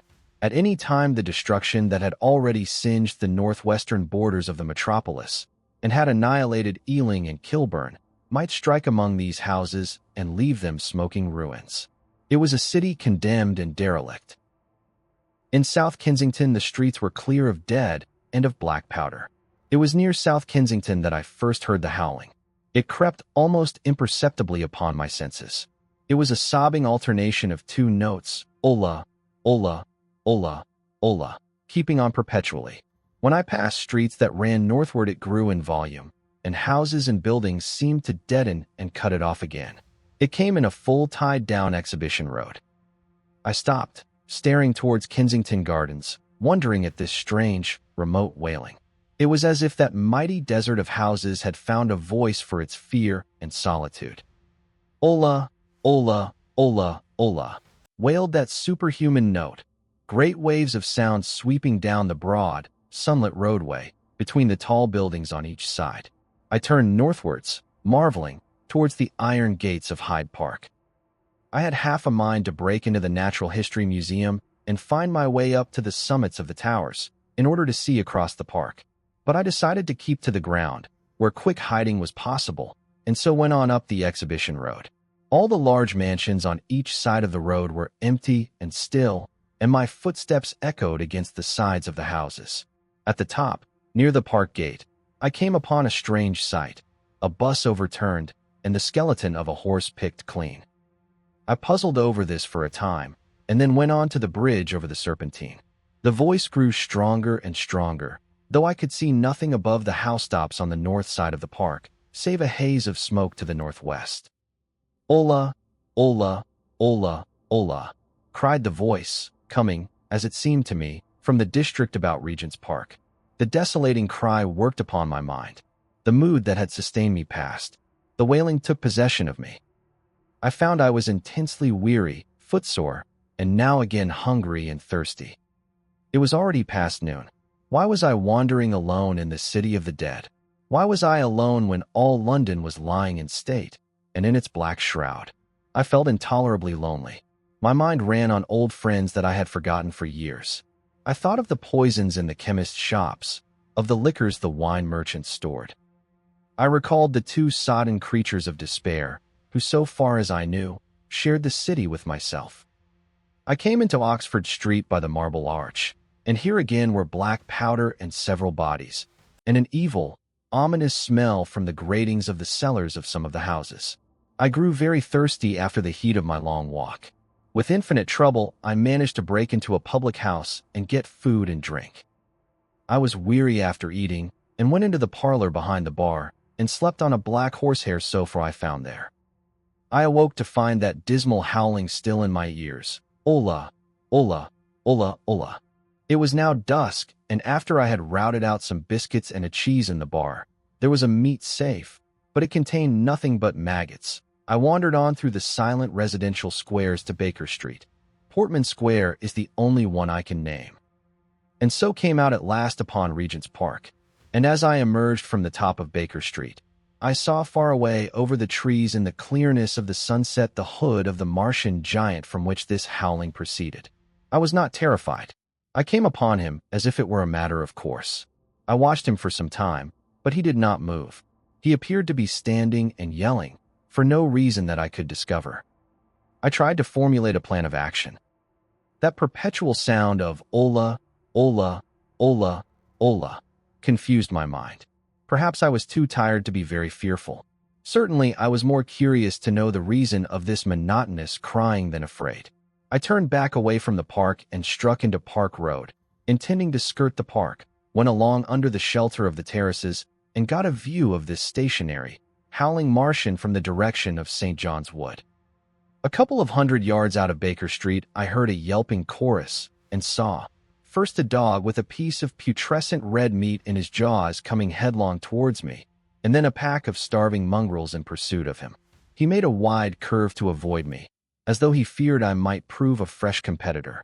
As the yelping died away down the silent road, the wailing sound of ola, ola, ola, ola reasserted itself. I came upon the wrecked handling machine halfway to St. John's Wood Station. At first I thought a house had fallen across the road.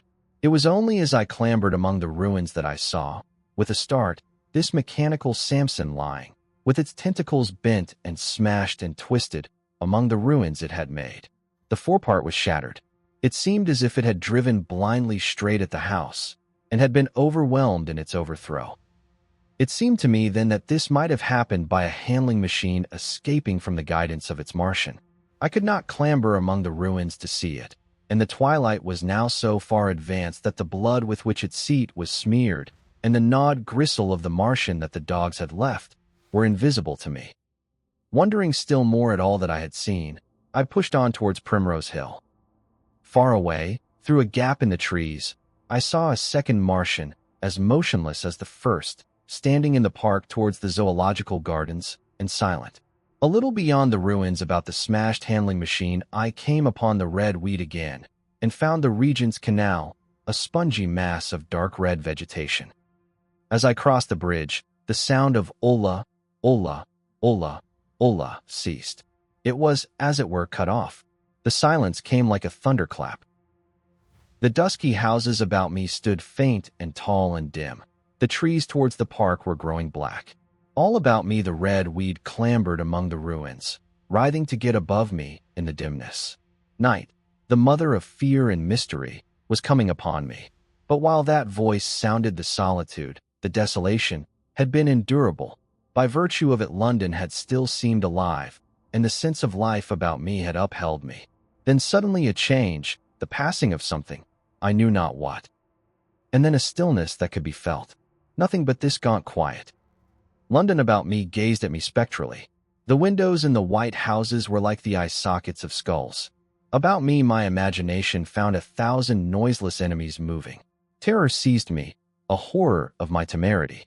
In front of me the road became pitchy black as though it was tarred, and I saw a contorted shape lying across the pathway.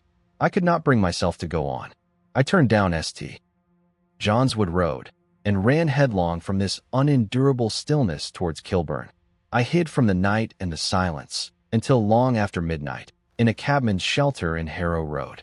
But before the dawn my courage returned, and while the stars were still in the sky, I turned once more towards Regent's Park.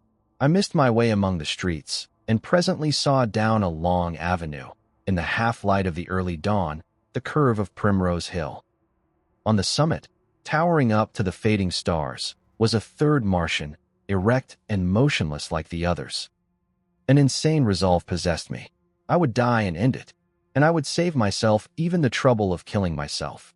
I marched on recklessly towards this Titan, and then, as I drew nearer and the light grew, I saw that a multitude of black birds was circling and clustering about the hood. At that my heart gave a bound, and I began running along the road. Break time equals 0. 25s / I hurried through the red weed that choked St. Edmund's Terrace. I waded breast-high across a torrent of water that was rushing down from the waterworks towards the Albert Road, and emerged upon the grass before the rising of the sun. Great mounds had been heaped about the crest of the hill, making a huge redoubt of it. It was the final and largest place the Martians had made, and from behind these heaps there rose a thin smoke against the sky. Against the sky line an eager dog ran and disappeared. The thought that had flashed into my mind grew real, grew credible. I felt no fear, only a wild, trembling exultation as I ran up the hill towards the motionless monster. Out of the hood hung lank shreds of brown, at which the hungry birds pecked and tore. In another moment I had scrambled up the earthen rampart and stood upon its crest, and the interior of the redoubt was below me. A mighty space it was, with gigantic machines here and there within it, huge mounds of material and strange shelter places. And scattered about it, some in their overturned war machines, some in the now rigid handling machines, and a dozen of them stark and silent and laid in a row, were the Martians, dead, slain by the putrefactive and disease bacteria against which their systems were unprepared, slain as the red weed was being slain. Slain, after all man's devices had failed, by the humblest things that God, in his wisdom, has put upon this earth. For so it had come about, as indeed I and many men might have foreseen had not terror and disaster blinded our minds. These germs of disease have taken toll of humanity since the beginning of things, taken toll of our pre-human ancestors since life began here. But by virtue of this natural selection of our kind, we have developed resisting power. To no germs do we succumb without a struggle, and to many, those that cause putrefaction in dead matter, for instance, our living frames are altogether immune. But there are no bacteria in Mars, and directly these invaders arrived, directly they drank and fed, our microscopic allies began to work their overthrow. Already when I watched them they were irrevocably doomed, dying and rotting even as they went to and fro. It was inevitable. By the toll of 1 billion deaths man has bought his birthright of the earth, and it is his against all comers. It would still be his were the Martians 10 times as mighty as they are. For neither do men live nor die in vain.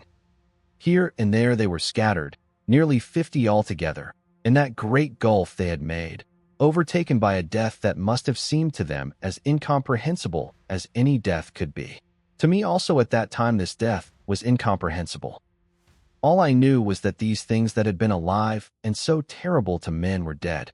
For a moment I believed that the destruction of Sennacherib had been repeated, that God had repented, that the angel of death had slain them in the night. I stood staring into the pit, and my heart lightened gloriously, even as the rising sun struck the world to fire about me with his rays. The pit was still in darkness. The mighty engines, so great and wonderful in their power and complexity, so unearthly in their tortuous forms, rose weird and vague and strange out of the shadows towards the light. A multitude of dogs, I could hear, fought over the bodies that lay darkly in the depth of the pit, far below me. Across the pit on its farther lip, flat and vast and strange, lay the great flying machine with which they had been experimenting upon our denser atmosphere when decay and death arrested them. Death had come not a day too soon. At the sound of a cawing overhead, I looked up at the huge fighting machine that would fight no more forever, at the tattered red shreds of flesh that dripped down upon the overturned seats on the summit of Primrose Hill. I turned and looked down the slope of the hill to where, enhaloed now in birds, stood those other two Martians that I had seen overnight, just as death had overtaken them. The one had died, even as it had been crying to its companions. Perhaps it was the last to die, and its voice had gone on perpetually until the force of its machinery was exhausted. They glittered now, harmless tripod towers of shining metal, in the brightness of the rising sun. All about the pit, and saved as by a miracle from everlasting destruction, stretched the great mother of cities. Those who have only seen London veiled in her somber robes of smoke can scarcely imagine the naked clearness and beauty of the silent wilderness of houses. Eastward, over the blackened ruins of the Albert Terrace and the splintered spire of the church, the sun blazed dazzling in a clear sky, and here and there some facet in the great wilderness of roofs caught the light and glared with a white intensity. Northward were Kilburn and Hampstead, blue and crowded with houses. Westward the great city was dimmed, and southward, beyond the Martians, the green waves of Regent's Park, the Langham Hotel, the dome of the Albert Hall, the Imperial Institute, and the giant mansions of the Brompton Road came out clear and little in the sunrise, the jagged ruins of Westminster rising hazily beyond. Far away and blue were the Surrey Hills, and the towers of the Crystal Palace glittered like two silver rods. The dome of St. Paul's was dark against the sunrise, and injured, I saw for the first time, by a huge gaping cavity on its western side. And as I looked at this wide expanse of houses and factories and churches, silent and abandoned, as I thought of the multitudinous hopes and efforts, the innumerable hosts of lives that had gone to build this human reef, and of the swift and ruthless destruction that had hung over it all, when I realized that the shadow had been rolled back, and that men might still live in the streets, and this dear, vast, dead city of mine be once more alive and powerful, I felt a wave of emotion that was near akin to tears. The torment was over. Even that day the healing would begin. The survivors of the people scattered over the country, leaderless, lawless, foodless, like sheep without a shepherd, the thousands who had fled by sea, would begin to return. The pulse of life, growing stronger and stronger, would beat again in the empty streets and pour across the vacant squares. Whatever destruction was done, the hand of the destroyer was stayed. All the gaunt wrecks, the blackened skeletons of houses that stared so dismally at the sunlit grass of the hill, would presently be echoing with the hammers of the restorers and ringing with the tapping of their trowels. At the thought I extended my hands towards the sky and began thanking God. In a year, thought I, in a year. With overwhelming force came the thought of myself, of my wife, and the old life of hope and tender helpfulness that had ceased forever. Chapter 9. Wreckage. And now comes the strangest thing in my story. Yet, perhaps, it is not altogether strange. I remember, clearly and coldly and vividly, all that I did that day until the time that I stood weeping and praising God upon the summit of Primrose Hill. And then I forget. Of the next 3 days I know nothing. I have learned since that, so far from my being the first discoverer of the Martian overthrow, several such wanderers as myself had already discovered this on the previous night. One man, the first, had gone to St. Martin's le Grand, and, while I sheltered in the cabman's hut, had contrived to telegraph to Paris. Thence the joyful news had flashed all over the world. 1,000 cities, chilled by ghastly apprehensions, suddenly flashed into frantic illuminations. They knew of it in Dublin, Edinburgh, Manchester, Birmingham, at the time when I stood upon the verge of the pit. Already men, weeping with joy, as I have heard, shouting and staying their work to shake hands and shout, were making up trains, even as near as Crewe, to descend upon London. The church bells that had ceased a fortnight since suddenly caught the news, until all England was bell-ringing. Men on cycles, lean-faced, unkempt, scorched along every country lane shouting of unhoped deliverance, shouting to gaunt, staring figures of despair. And for the food.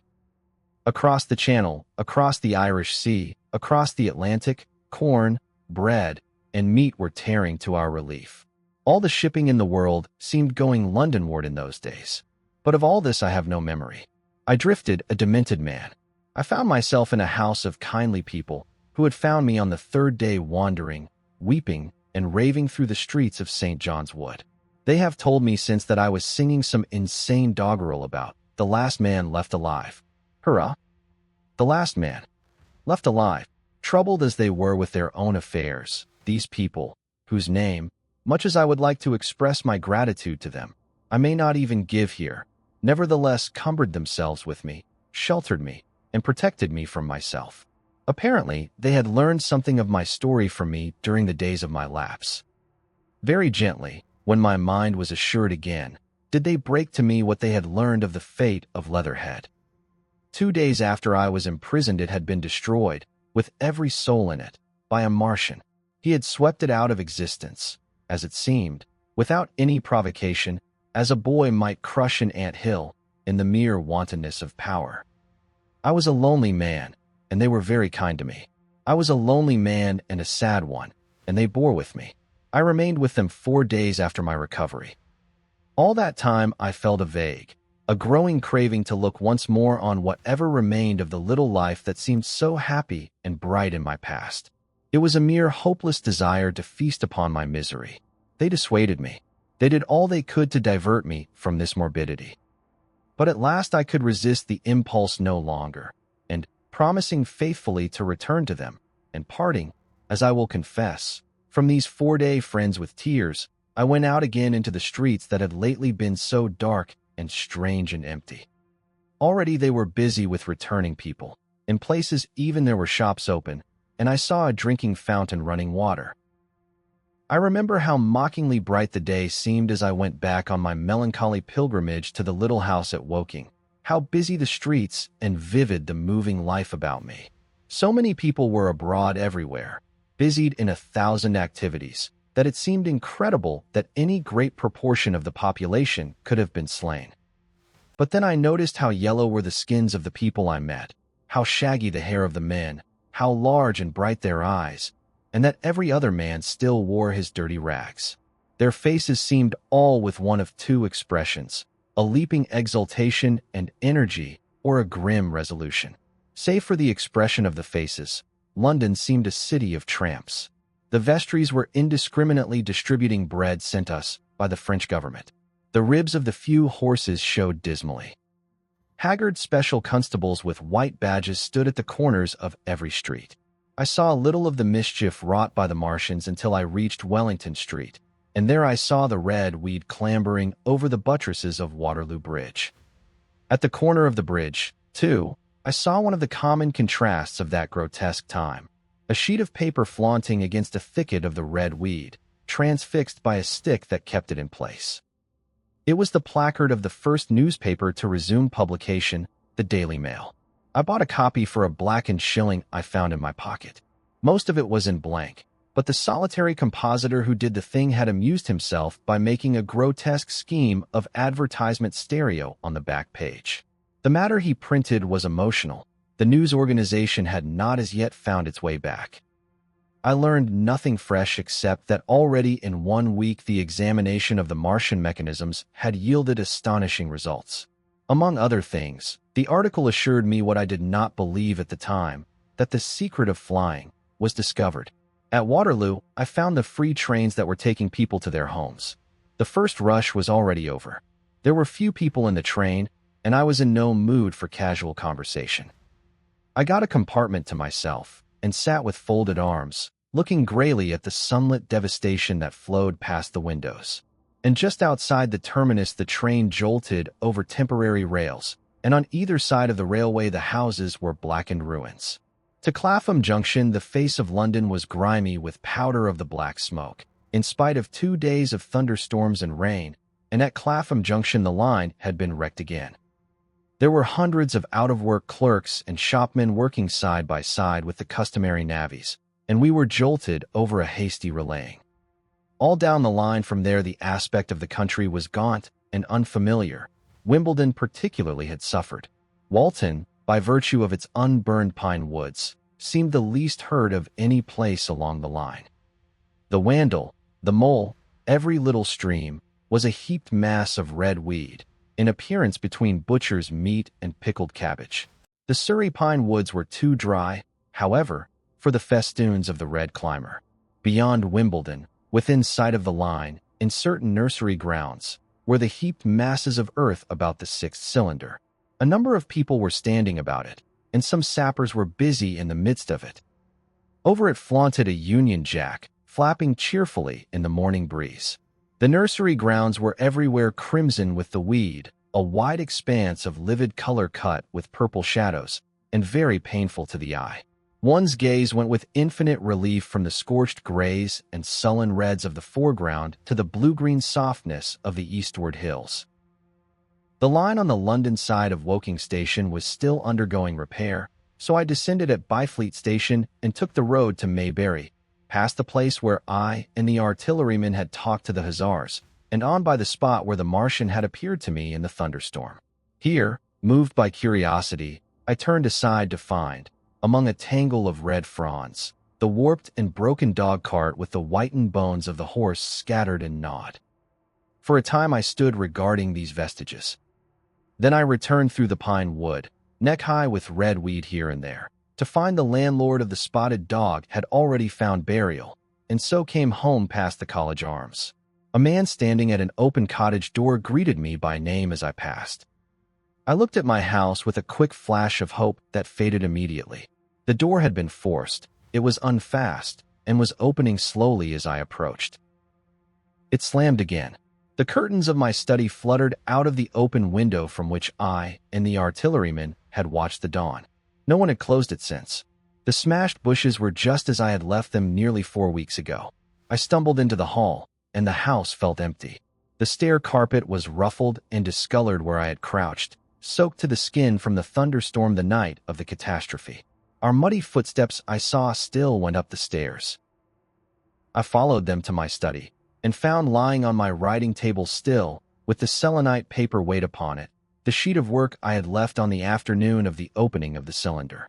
For a space I stood reading over my abandoned arguments. It was a paper on the probable development of moral ideas with the development of the civilizing process, and the last sentence was the opening of a prophecy. In about 200 years, I had written, we may expect. The sentence ended abruptly. I remembered my inability to fix my mind that morning, scarcely a month gone by, and how I had broken off to get my daily chronicle from the newsboy. I remembered how I went down to the garden gate as he came along, and how I had listened to his odd story of men from Mars. I came down and went into the dining room. There were the mutton and the bread, both far gone now in decay, and a beer bottle overturned, just as I and the artilleryman had left them. My home was desolate. I perceived the folly of the faint hope I had cherished so long. And then a strange thing occurred. It is no use, said a voice. The house is deserted. No one has been here these 10 days. Do not stay here to torment yourself. No one escaped but you. I was startled. Had I spoken my thought aloud? I turned, and the French window was open behind me. I made a step to it, and stood looking out. And there, amazed and afraid, even as I stood amazed and afraid, were my cousin and my wife white and tearless. She gave a faint cry. I came, she said. I knew. She put her hand to her throat, swayed. I made a step forward and caught her in my arms. Chapter 10. The Epilogue. I cannot but regret, now that I am concluding my story, how little I am able to contribute to the discussion of the many debatable questions which are still unsettled. In one respect, I shall certainly provoke criticism. My particular province is speculative philosophy. My knowledge of comparative physiology is confined to a book or two, but it seems to me that Carver's suggestions as to the reason of the rapid death of the Martians is so probable as to be regarded almost as a proven conclusion.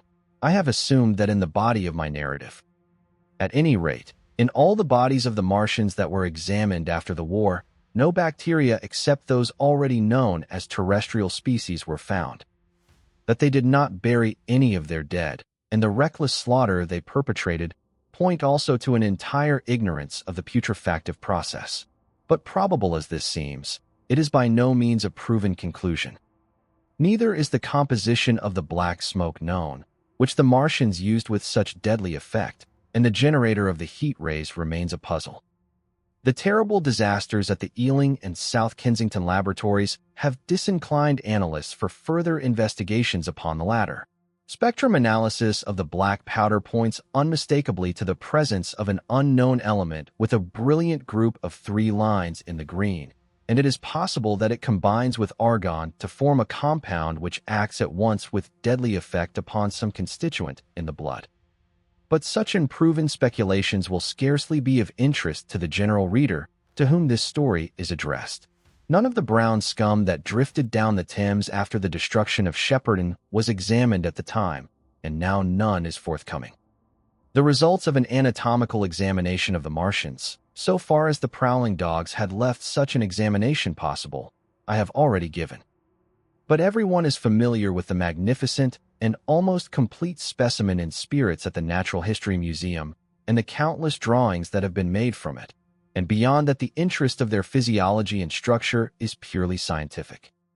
A question of graver and universal interest is the possibility of another attack from the Martians. I do not think that nearly enough attention is being given to this aspect of the matter.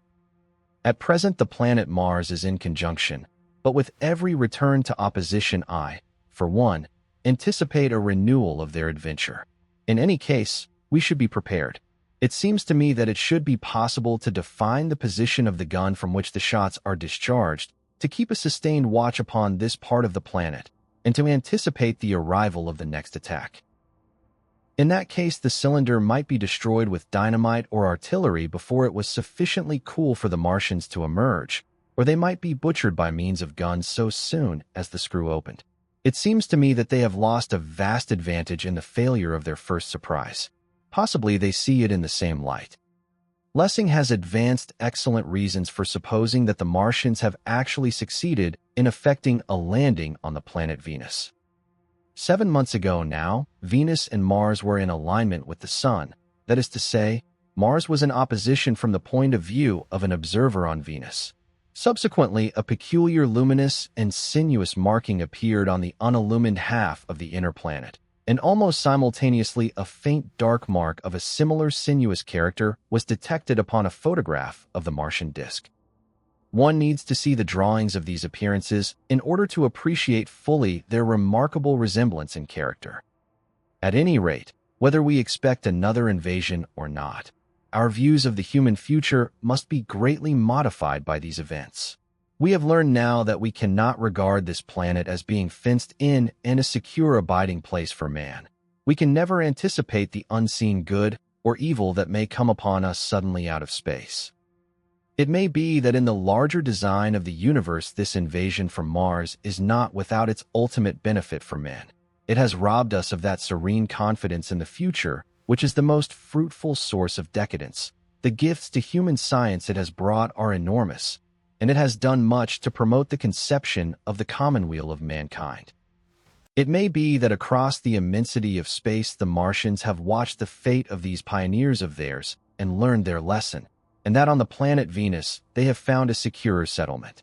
Be that as it may, for many years yet there will certainly be no relaxation of the eager scrutiny of the Martian disk, and those fiery darts of the sky, the shooting stars, will bring with them, as they fall, an unavoidable apprehension to all the sons of men. The broadening of men's views that has resulted can scarcely be exaggerated. Before the cylinder fell, there was a general persuasion that through all the deep of space, no life existed beyond the petty surface of our minute sphere. Now we see further. If the Martians can reach Venus, there is no reason to suppose that the thing is impossible for man. And when the slow cooling of the sun makes this earth uninhabitable, as at last it must do, it may be that the thread of life that has begun here will have streamed out and caught our sister planet within its toils. Dim and wonderful is the vision I have conjured up in my mind of life spreading slowly from this little seed bed of the solar system throughout the inanimate vastness of sidereal space. But that is a remote dream. It may be, on the other hand, that the destruction of the Martians is only a reprieve. To them, and not to us, perhaps, is the future ordained. I must confess the stress and danger of the time have left an abiding sense of doubt and insecurity in my mind. I sit in my study writing by lamplight, and suddenly I see again the healing valley below set with writhing flames, and feel the house behind and about me empty and desolate. I go out into the Byfleet Road, and vehicles pass me, a butcher boy in a cart, a cab full of visitors, a workman on a bicycle, children going to school, and suddenly they become vague and unreal, and I hurry again with the artilleryman through the hot, brooding silence. Of a night, I see the black powder darkening the silent streets, and the contorted bodies shrouded in that layer. They rise upon me tattered and dog-bitten. They gibber and grow fiercer, paler, uglier, mad distortions of humanity at last, and I wake, cold and wretched, in the darkness of the night. I go to London and see the busy multitudes in Fleet Street and the Strand, and it comes across my mind that they are but the ghosts of the past, haunting the streets that I have seen silent and wretched, going to and fro, phantasms in a dead city, the mockery of life in a galvanized body. And strange, too, it is to stand on Primrose Hill, as I did but a day before writing this last chapter, to see the great province of houses, dim and blue through the haze of the smoke and mist, vanishing at last into the vague lower sky, to see the people walking to and fro among the flower beds on the hill, to see the sightseers about the Martian machine that stands there still, to hear the tumult of playing children, and to recall the time when I saw it all bright and clear-cut, hard and silent, under the dawn of that last great day. And strangest of all is it to hold my wife's hand again, and to think that I have counted her, and that she has counted me, among the dead. And so ends Book 2 of The War of the Worlds, a chapter written in smoke, fire, and the echoing steps of giants that walked across our trembling earth. If this journey through ruined towns and silent roads moved you, tap like and subscribe to Whispered Pages, where every classic tale is reborn with new life. The Martians may have darkened the skies, but our story isn't over. Join me next time as we continue the struggle, the fear, and the fragile hope that survives in the shadow of the tripods.